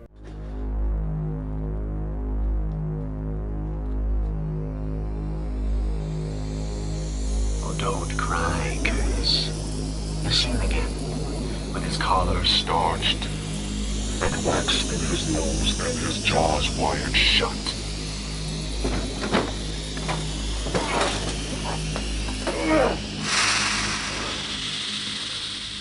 It was the same ghostly figure as before, strongly implying everyone who's died here was killed by him. He has the same voice as the formerly bodiless voice that we thought was in Curtis's head, implying that some, or even all of Curtis's delusions being a result of psychosis, isn't true, but because of this specter haunting him. We return to the depths of Wintech. Using Trevor's badge, we unlock the door and enter some kind of quantum computer area, but Warner intercepts us. In case it wasn't obvious enough, this is our finale, so get ready for an insane lore dump. And when I say insane, I really mean that, because we're about to eat a lot of shocking information right away with no breathing room. Ready? Turns out Curtis was talking to aliens on that terminal. Aliens from Dimension X, of course. That's what Threshold was all about, contacting aliens in Dimension X, because Wintech wants to trade with them to create miracle antidepressant pills to become an even bigger pharma. Warner ordered the hit on Curtis's father because he objected to experimenting and killing humans for this project, because part of the trade involved human trafficking, possibly connected to Dr. Merrick's psych ward. Mind you, Warner is talking about Curtis in the third person because Warner threw Curtis into that weird portal at 6 years old, which we can kind of see in the initial hospital flashbacks. Why was Curtis even there in the first place? And he never came out. Warner told Jonah Craig that Curtis was injured in the project but alive, and we see that in that cradling scene. Curtis is not Curtis. He is some kind of amalgamation of dust, flesh, and debris, merely assuming Curtis's human form somehow. What are you talking about? Don't you remember?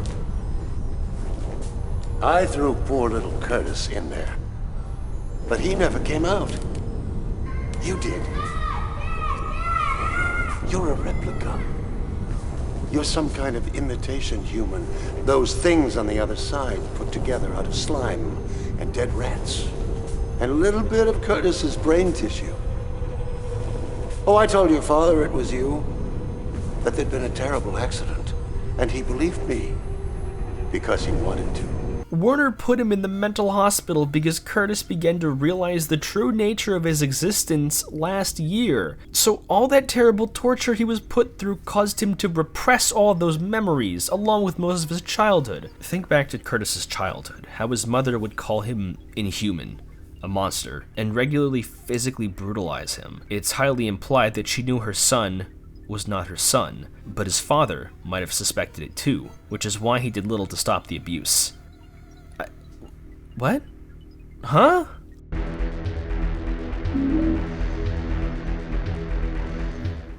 Like, is this not the craziest thing you've ever heard? It's jokes. Never mind that. The ghostly monster makes itself corporeal and reveals itself as Curtis Craig.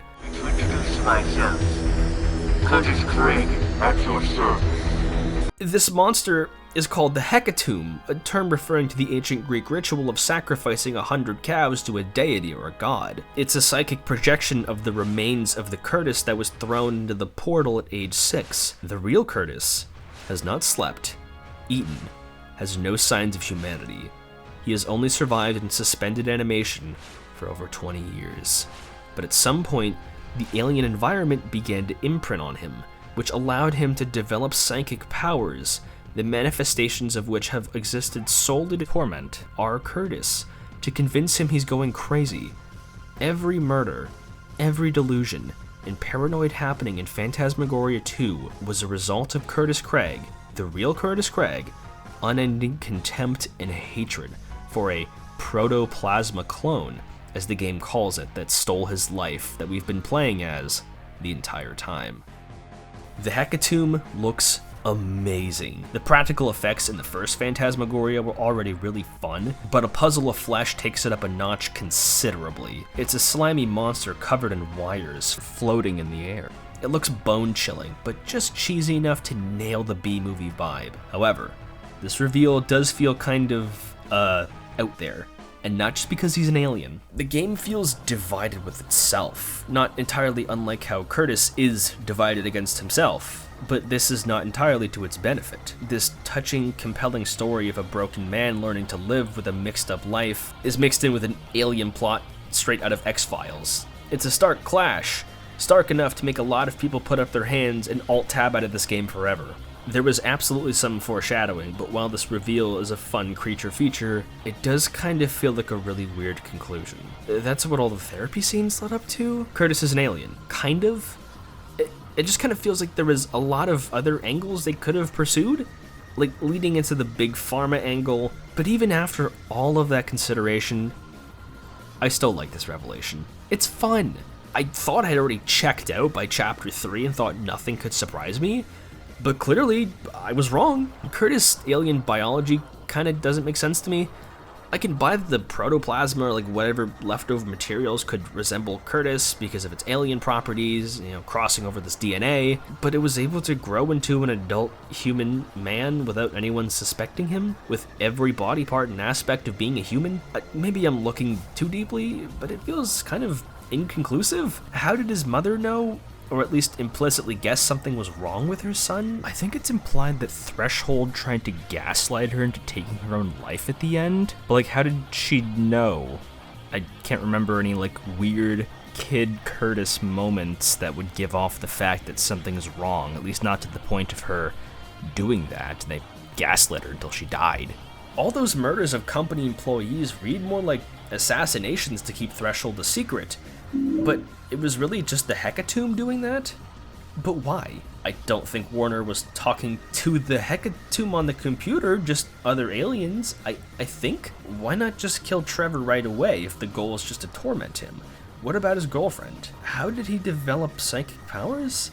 Who put the toolbox in the tiny dress room? What?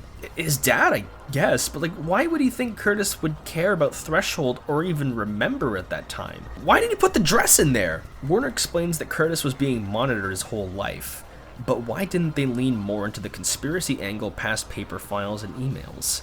There could have been like a scene of Curtis searching his home for sound bugging, even portrayed as a symptom of potential psychosis. There's a lot that just doesn't stick. This finale feels incredibly messy, and like Shannon just really wanted to have an alien twist at the end and kind of railroaded the story to lead up to it. Everything in that tiny Seattle area being at least a little bit connected isn't a coincidence, but you aren't really rewarded for using that skeptical and detail-oriented attitude that was built up by analyzing Curtis as a character for the world building, for the most part, which is a painful blow to what could have been a stunning, albeit silly, conspiracy plot. Also, show anyone this screenshot here, it looks fake, like a screenshot from Noone. Just before the real Curtis kills us, we enter the portal once more and enter Dimension X properly. The team utilized the blue screen technique from the first game to craft a totally unique alien world for the finale, and I think while it's unfortunately brief because of the constricted development time, it's fun to explore for the most part. We don't get to see a lot of Dimension X because the actual finale involves a similar sequence to the original Phantasmagoria's ending, where the game becomes a series of quick-time events. However, these ones are considerably more balanced and fair, and even kind of fun. You reload in the same position you died at, so it's incredibly forgiving. We teleport through various mental locations throughout Curtis's life, all of which were traumatic and resulting in him developing as a man, alien. He escapes Dr. Merrick by stabbing him with a needle. We stop Jocelyn from shooting us, escaping zombie versions of his co-workers, breaking the bonds of Teresa's S&M obsession, and finally have Child Curtis hug his mother.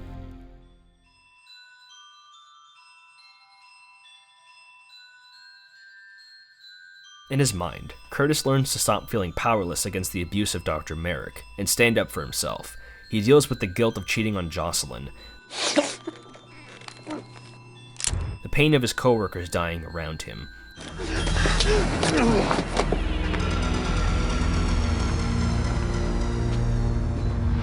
his need to be controlled and hurt.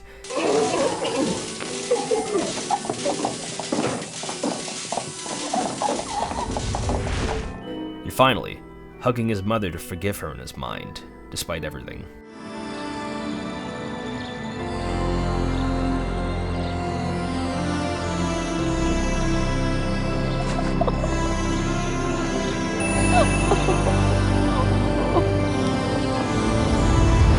Curtis is completely unloading all of the trauma and pain in his life, overcoming his insecurities about his relationships, with the women in his life, with the issues of power dynamics and abuse, and forgiving his mother, despite everything.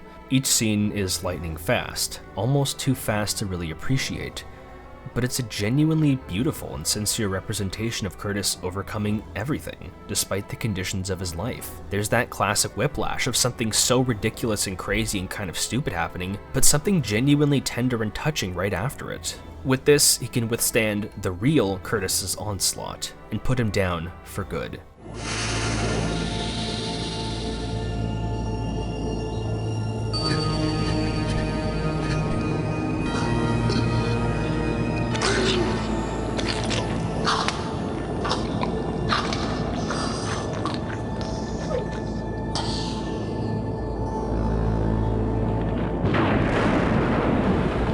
With his makeshift life support disconnected, Curtis finally dies, letting Curtis live on. The two Curtises are a not-so-subtle metaphor for the darker and kinder sides of his personality. The horror-moving, loving rat daddy sweetheart part of Curtis, and the S&M, destructive and paranoid Curtis. But the two have traded places, and Curtis begins to live a happier, more fulfilling life. But the game isn't done yet. We have our final puzzle. Walk around Dimension X to grab and sometimes combine these hilarious-looking bug creatures to create new creatures and substances. Aliens fusing and melding together actually makes sense. It was talked about in length with the scene with Warner and the terminals, and it's explaining how Curtis came to resemble a human. So combining these things, ironically, doesn't feel alien at all. What does not only feel alien, but flat out wackadoodle, is this ridiculous puzzle here. You're supposed to connect a bunch of these wires and circuits and whatnot together to parse some kind of energy or liquid to activate this portal, but in an effort to seem esoteric and alien, they kind of made it look like a Dr. Seuss machine from hell. You just have to poke and prod at everything until you can... Oh, game crashed. Let's try that again. Nope. I ran into some pretty dire technical difficulties and wasn't able to complete the puzzle. But you know what? It kind of looked like a huge pain in the ass anyways, so I just grabbed footage off of YouTube. And it looks like Curtis managed to power on the portal and escape back to Earth. So I guess technically I didn't beat the game because the puzzle didn't work, but like, the game don't work, buddy. I don't know what you want me to do. Jocelyn shows up and says she knows everything about Curtis, Threshold, everything. Curtis. I know. I know who you are. I love you. If that feels like something that was cut out, it's because it was. All that footage that would explain how Jocelyn knows is not used in-game. So we're left to assume that Jocelyn just read a bunch of emails or was contacted by a plot ghost in order to know the truth about Curtis and Wintech. From here, we actually have two options. Stay on Earth with Jocelyn or return to Dimension X. Returning to Dimension X is kind of a meme ending that goes nowhere. It's kind of wants to do an Innsmouth thing where it's like, I'm alien, I need to go with my people or something. It's like, bro, who cares? We're not doing that one. So let's stay on the Earth with Jocelyn. We open to the final scene of the restaurant. We learn some expository dialogue that Warner has gone missing after being blamed for the murders of Bob, Tom, Trevor, and maybe Therese. Curtis and Jocelyn are together, talking about finally taking that vacation Curtis needed so desperately. Under the table, Curtis's hand briefly morphs into an alien hand before changing back. Despite winning in the end, the victory is bittersweet, and Curtis is eternally tormented by the truth of his biology and his life, that despite everything, there's always going to be the dark side of him. The game ends with a shot of Warner's head suspended in Dimension X, likely put there by Curtis. Phantasmagoria 2 is one of the most off-the-wall, absurd, mystifying video games and pieces of entertainment in general I have ever experienced in my entire life. Every single chapter, nearly every single scene, had me gawking at whatever hilarious or depraved event that happened on screen. The places this game goes to are damn near uncharted in their absurdity. Despite how silly the actual story is,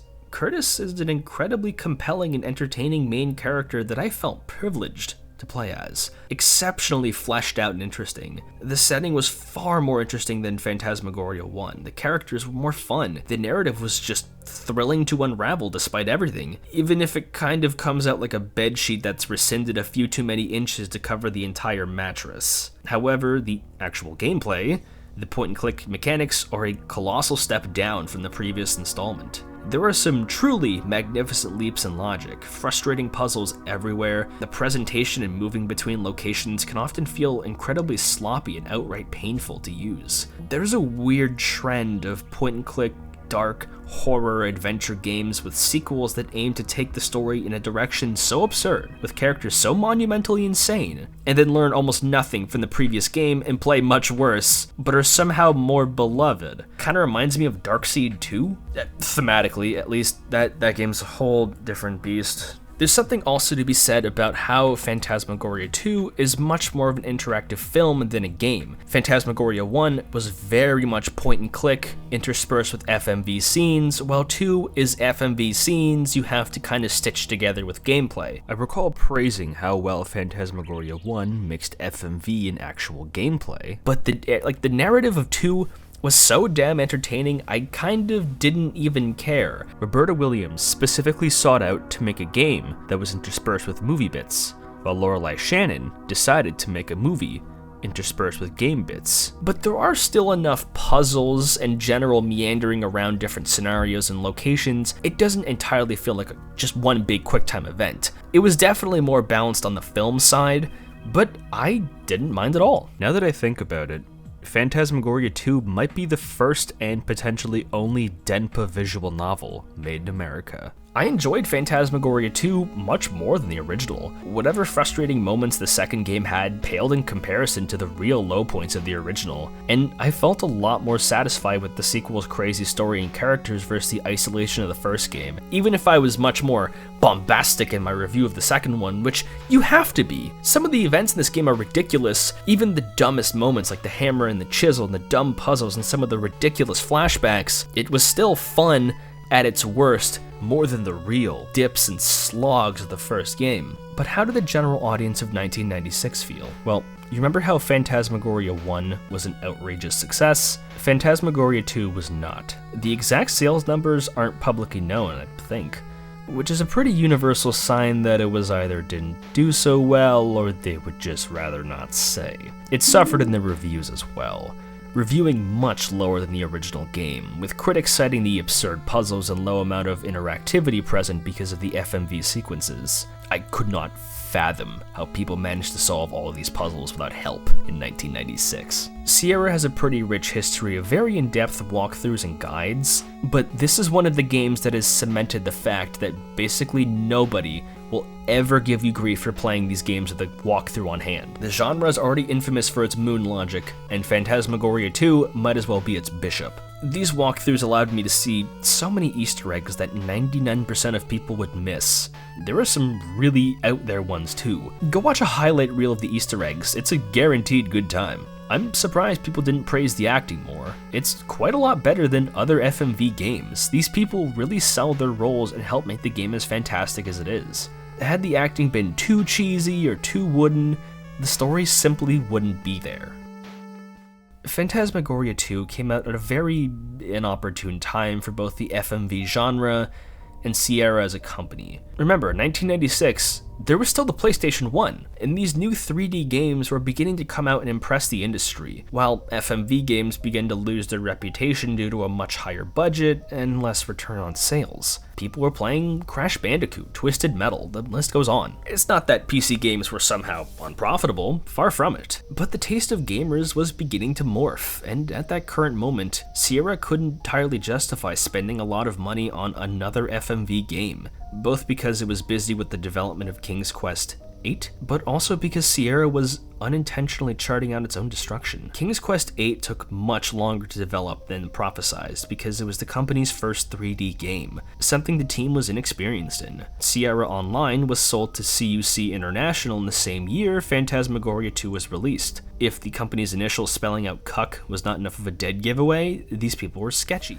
They had this delusional plan of folding in Sierra, LucasArts, even the company that owned Blizzard at the time under one umbrella, which Ken Williams thought was aces. Cuck heavily criticized Sierra's edgier projects like Phantasmagoria or Leisure Suit Larry, which threw another wrench in the plans of a hypothetical sequel for the FMV horror genre. In 1997, Sierra met with an unknown company formed by offshoots of Microsoft called Valve. Ken Williams met with Gabe Newell and Mike Harrington and agreed to publish their first game, Half-Life. Cuck-owned Sierra merged with yet another company, HFAce Incorporated, which caused more snags than development side of Sierra. The company was sort of drawn and quartered into various teams. I'm paraphrasing because not a lot of the details are super important to Phantasmagoria specifically, but Ken Williams left the company as a result of the headache of being owned by Cuck. Roberta was determined to finish King's Quest VIII at the time, which eventually came out in 1998.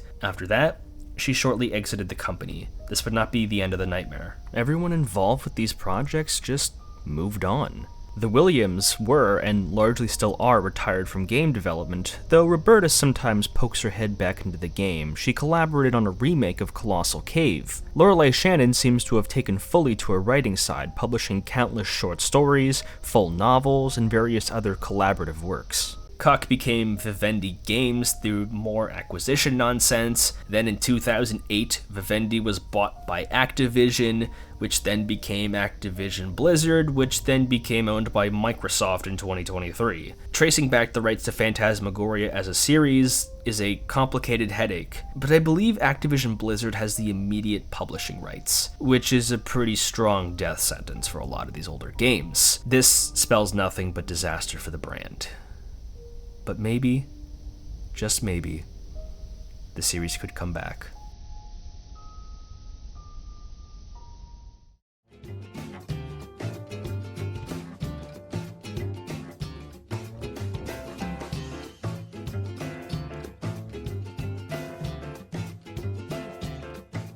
I've said it before, but FMV games were already kind of on their way out, both within the minds of Sierra developers and the general public at the time. Roberta Williams herself said that there would have to be a huge outcry of fans and company demand in 1997 to create a Phantasmagoria 3, which was simply not there. The fate of Sierra and the decline of these point-and-click games in general made interest dry up by the very late 90s. The series occupies such a unique space in gaming history. It was the brainchild of one of the most legendary figures in American video games, the forefront of cutting-edge technology, the examples of what to do and not to do when creating a point-and-click game. But that isn't to say it doesn't come back in a big way. Back in 2013, Spoony would upload a Let's Play of Phantasmagoria 2 that would skyrocket the game's appeal and cult status. The series always had a small following on forum sites and among horror enthusiasts, but this series, especially highlighting the second game, began to become frequent topics of discussion. Spoony introduced a lot of people to the absurdity of the game, giving it a second wind online. There's a good chance the first time you've ever heard of the series is from Spoony, but that isn't to say others have been trying to spread the word recently. My name's Paul Morgan Stetler, and back in 1996,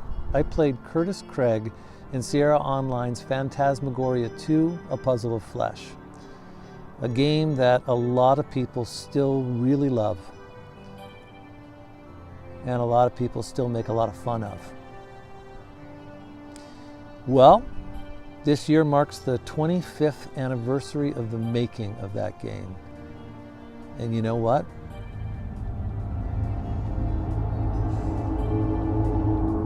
I'm ready to talk.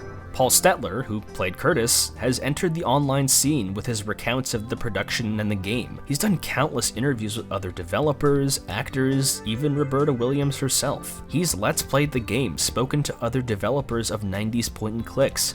He's interviewed Spoonie. Stetler's been working himself to the bone to keep the memory of these horror adventure games alive. And it's absolutely working. To say people still love the genre is an understatement. Go to any video talking about these games and you will find people recalling how amazing the first Phantasmagoria is, or how people will defend Phantasmagoria 2 to the ends of the earth, even though it's kind of a bad game, but a great experience. It's not often that a lead actor for a video game is able to reunite so many figures from the past and have them provide so many recollections and commentaries. But the advantage of these FMV games is that a lot of the experience was filming them, so it creates a lot more interesting discussions, because it's quite literally actors recounting a movie, film, game, rather than comparatively drier experiences of a game developer talking about the coding.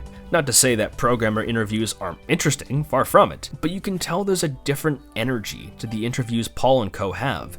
They were physically present on sets. They had to dress up. The acting works the body just as much as the mind. You're bound to have a lot of powerful memories associated with it, which is why they have so much to say. The intense love affair with these FMV games has gone so far, people have rejuvenated the genre on their own a while ago. There are a surprising amount of horror FMV games that are coming out to this day. The genre hasn't been replaced by these mo-capped games like Until Dawn.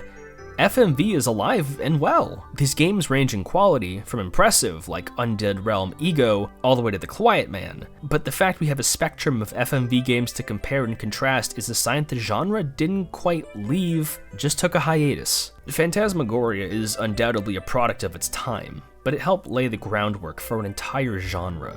Even if it was far from the first of its kind, it's been defined in the minds of fans and enthusiasts alike as a classic. Flaws and all. These games are on Steam and GOG for so cheap, they're practically free. I recommend you play them yourself, with a guide, at least. The possibility of a Phantasmagoria 3 is slim to impossible.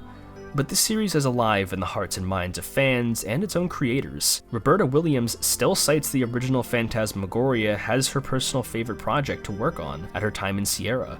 An official Phantasmagoria 3? Probably not going to happen. But the keys to the castle are entirely in the hands of fans, so perhaps if we don't get an official narrative sequel, then someone will simply make their own version. Will that game be good? Will it be challenging? Will it push technology? Will it be fun? That is up to the individuals and the players to decide in this hypothetical future. But just know that Phantasmagoria is forever in our hearts and minds, or at least in our therapy sessions. I hope this was a good enough deep dive into one of gaming's more puzzling horror franchises. It left an effect on me that was totally unpredicted, and I've been really diving deep with these funny little FMV horror games, so if you like games like that, make sure to stick around with the channel. I have an old Harvester review up, and there's a couple games I'm considering looking at in the future. But until then, have a lovely rest of your day.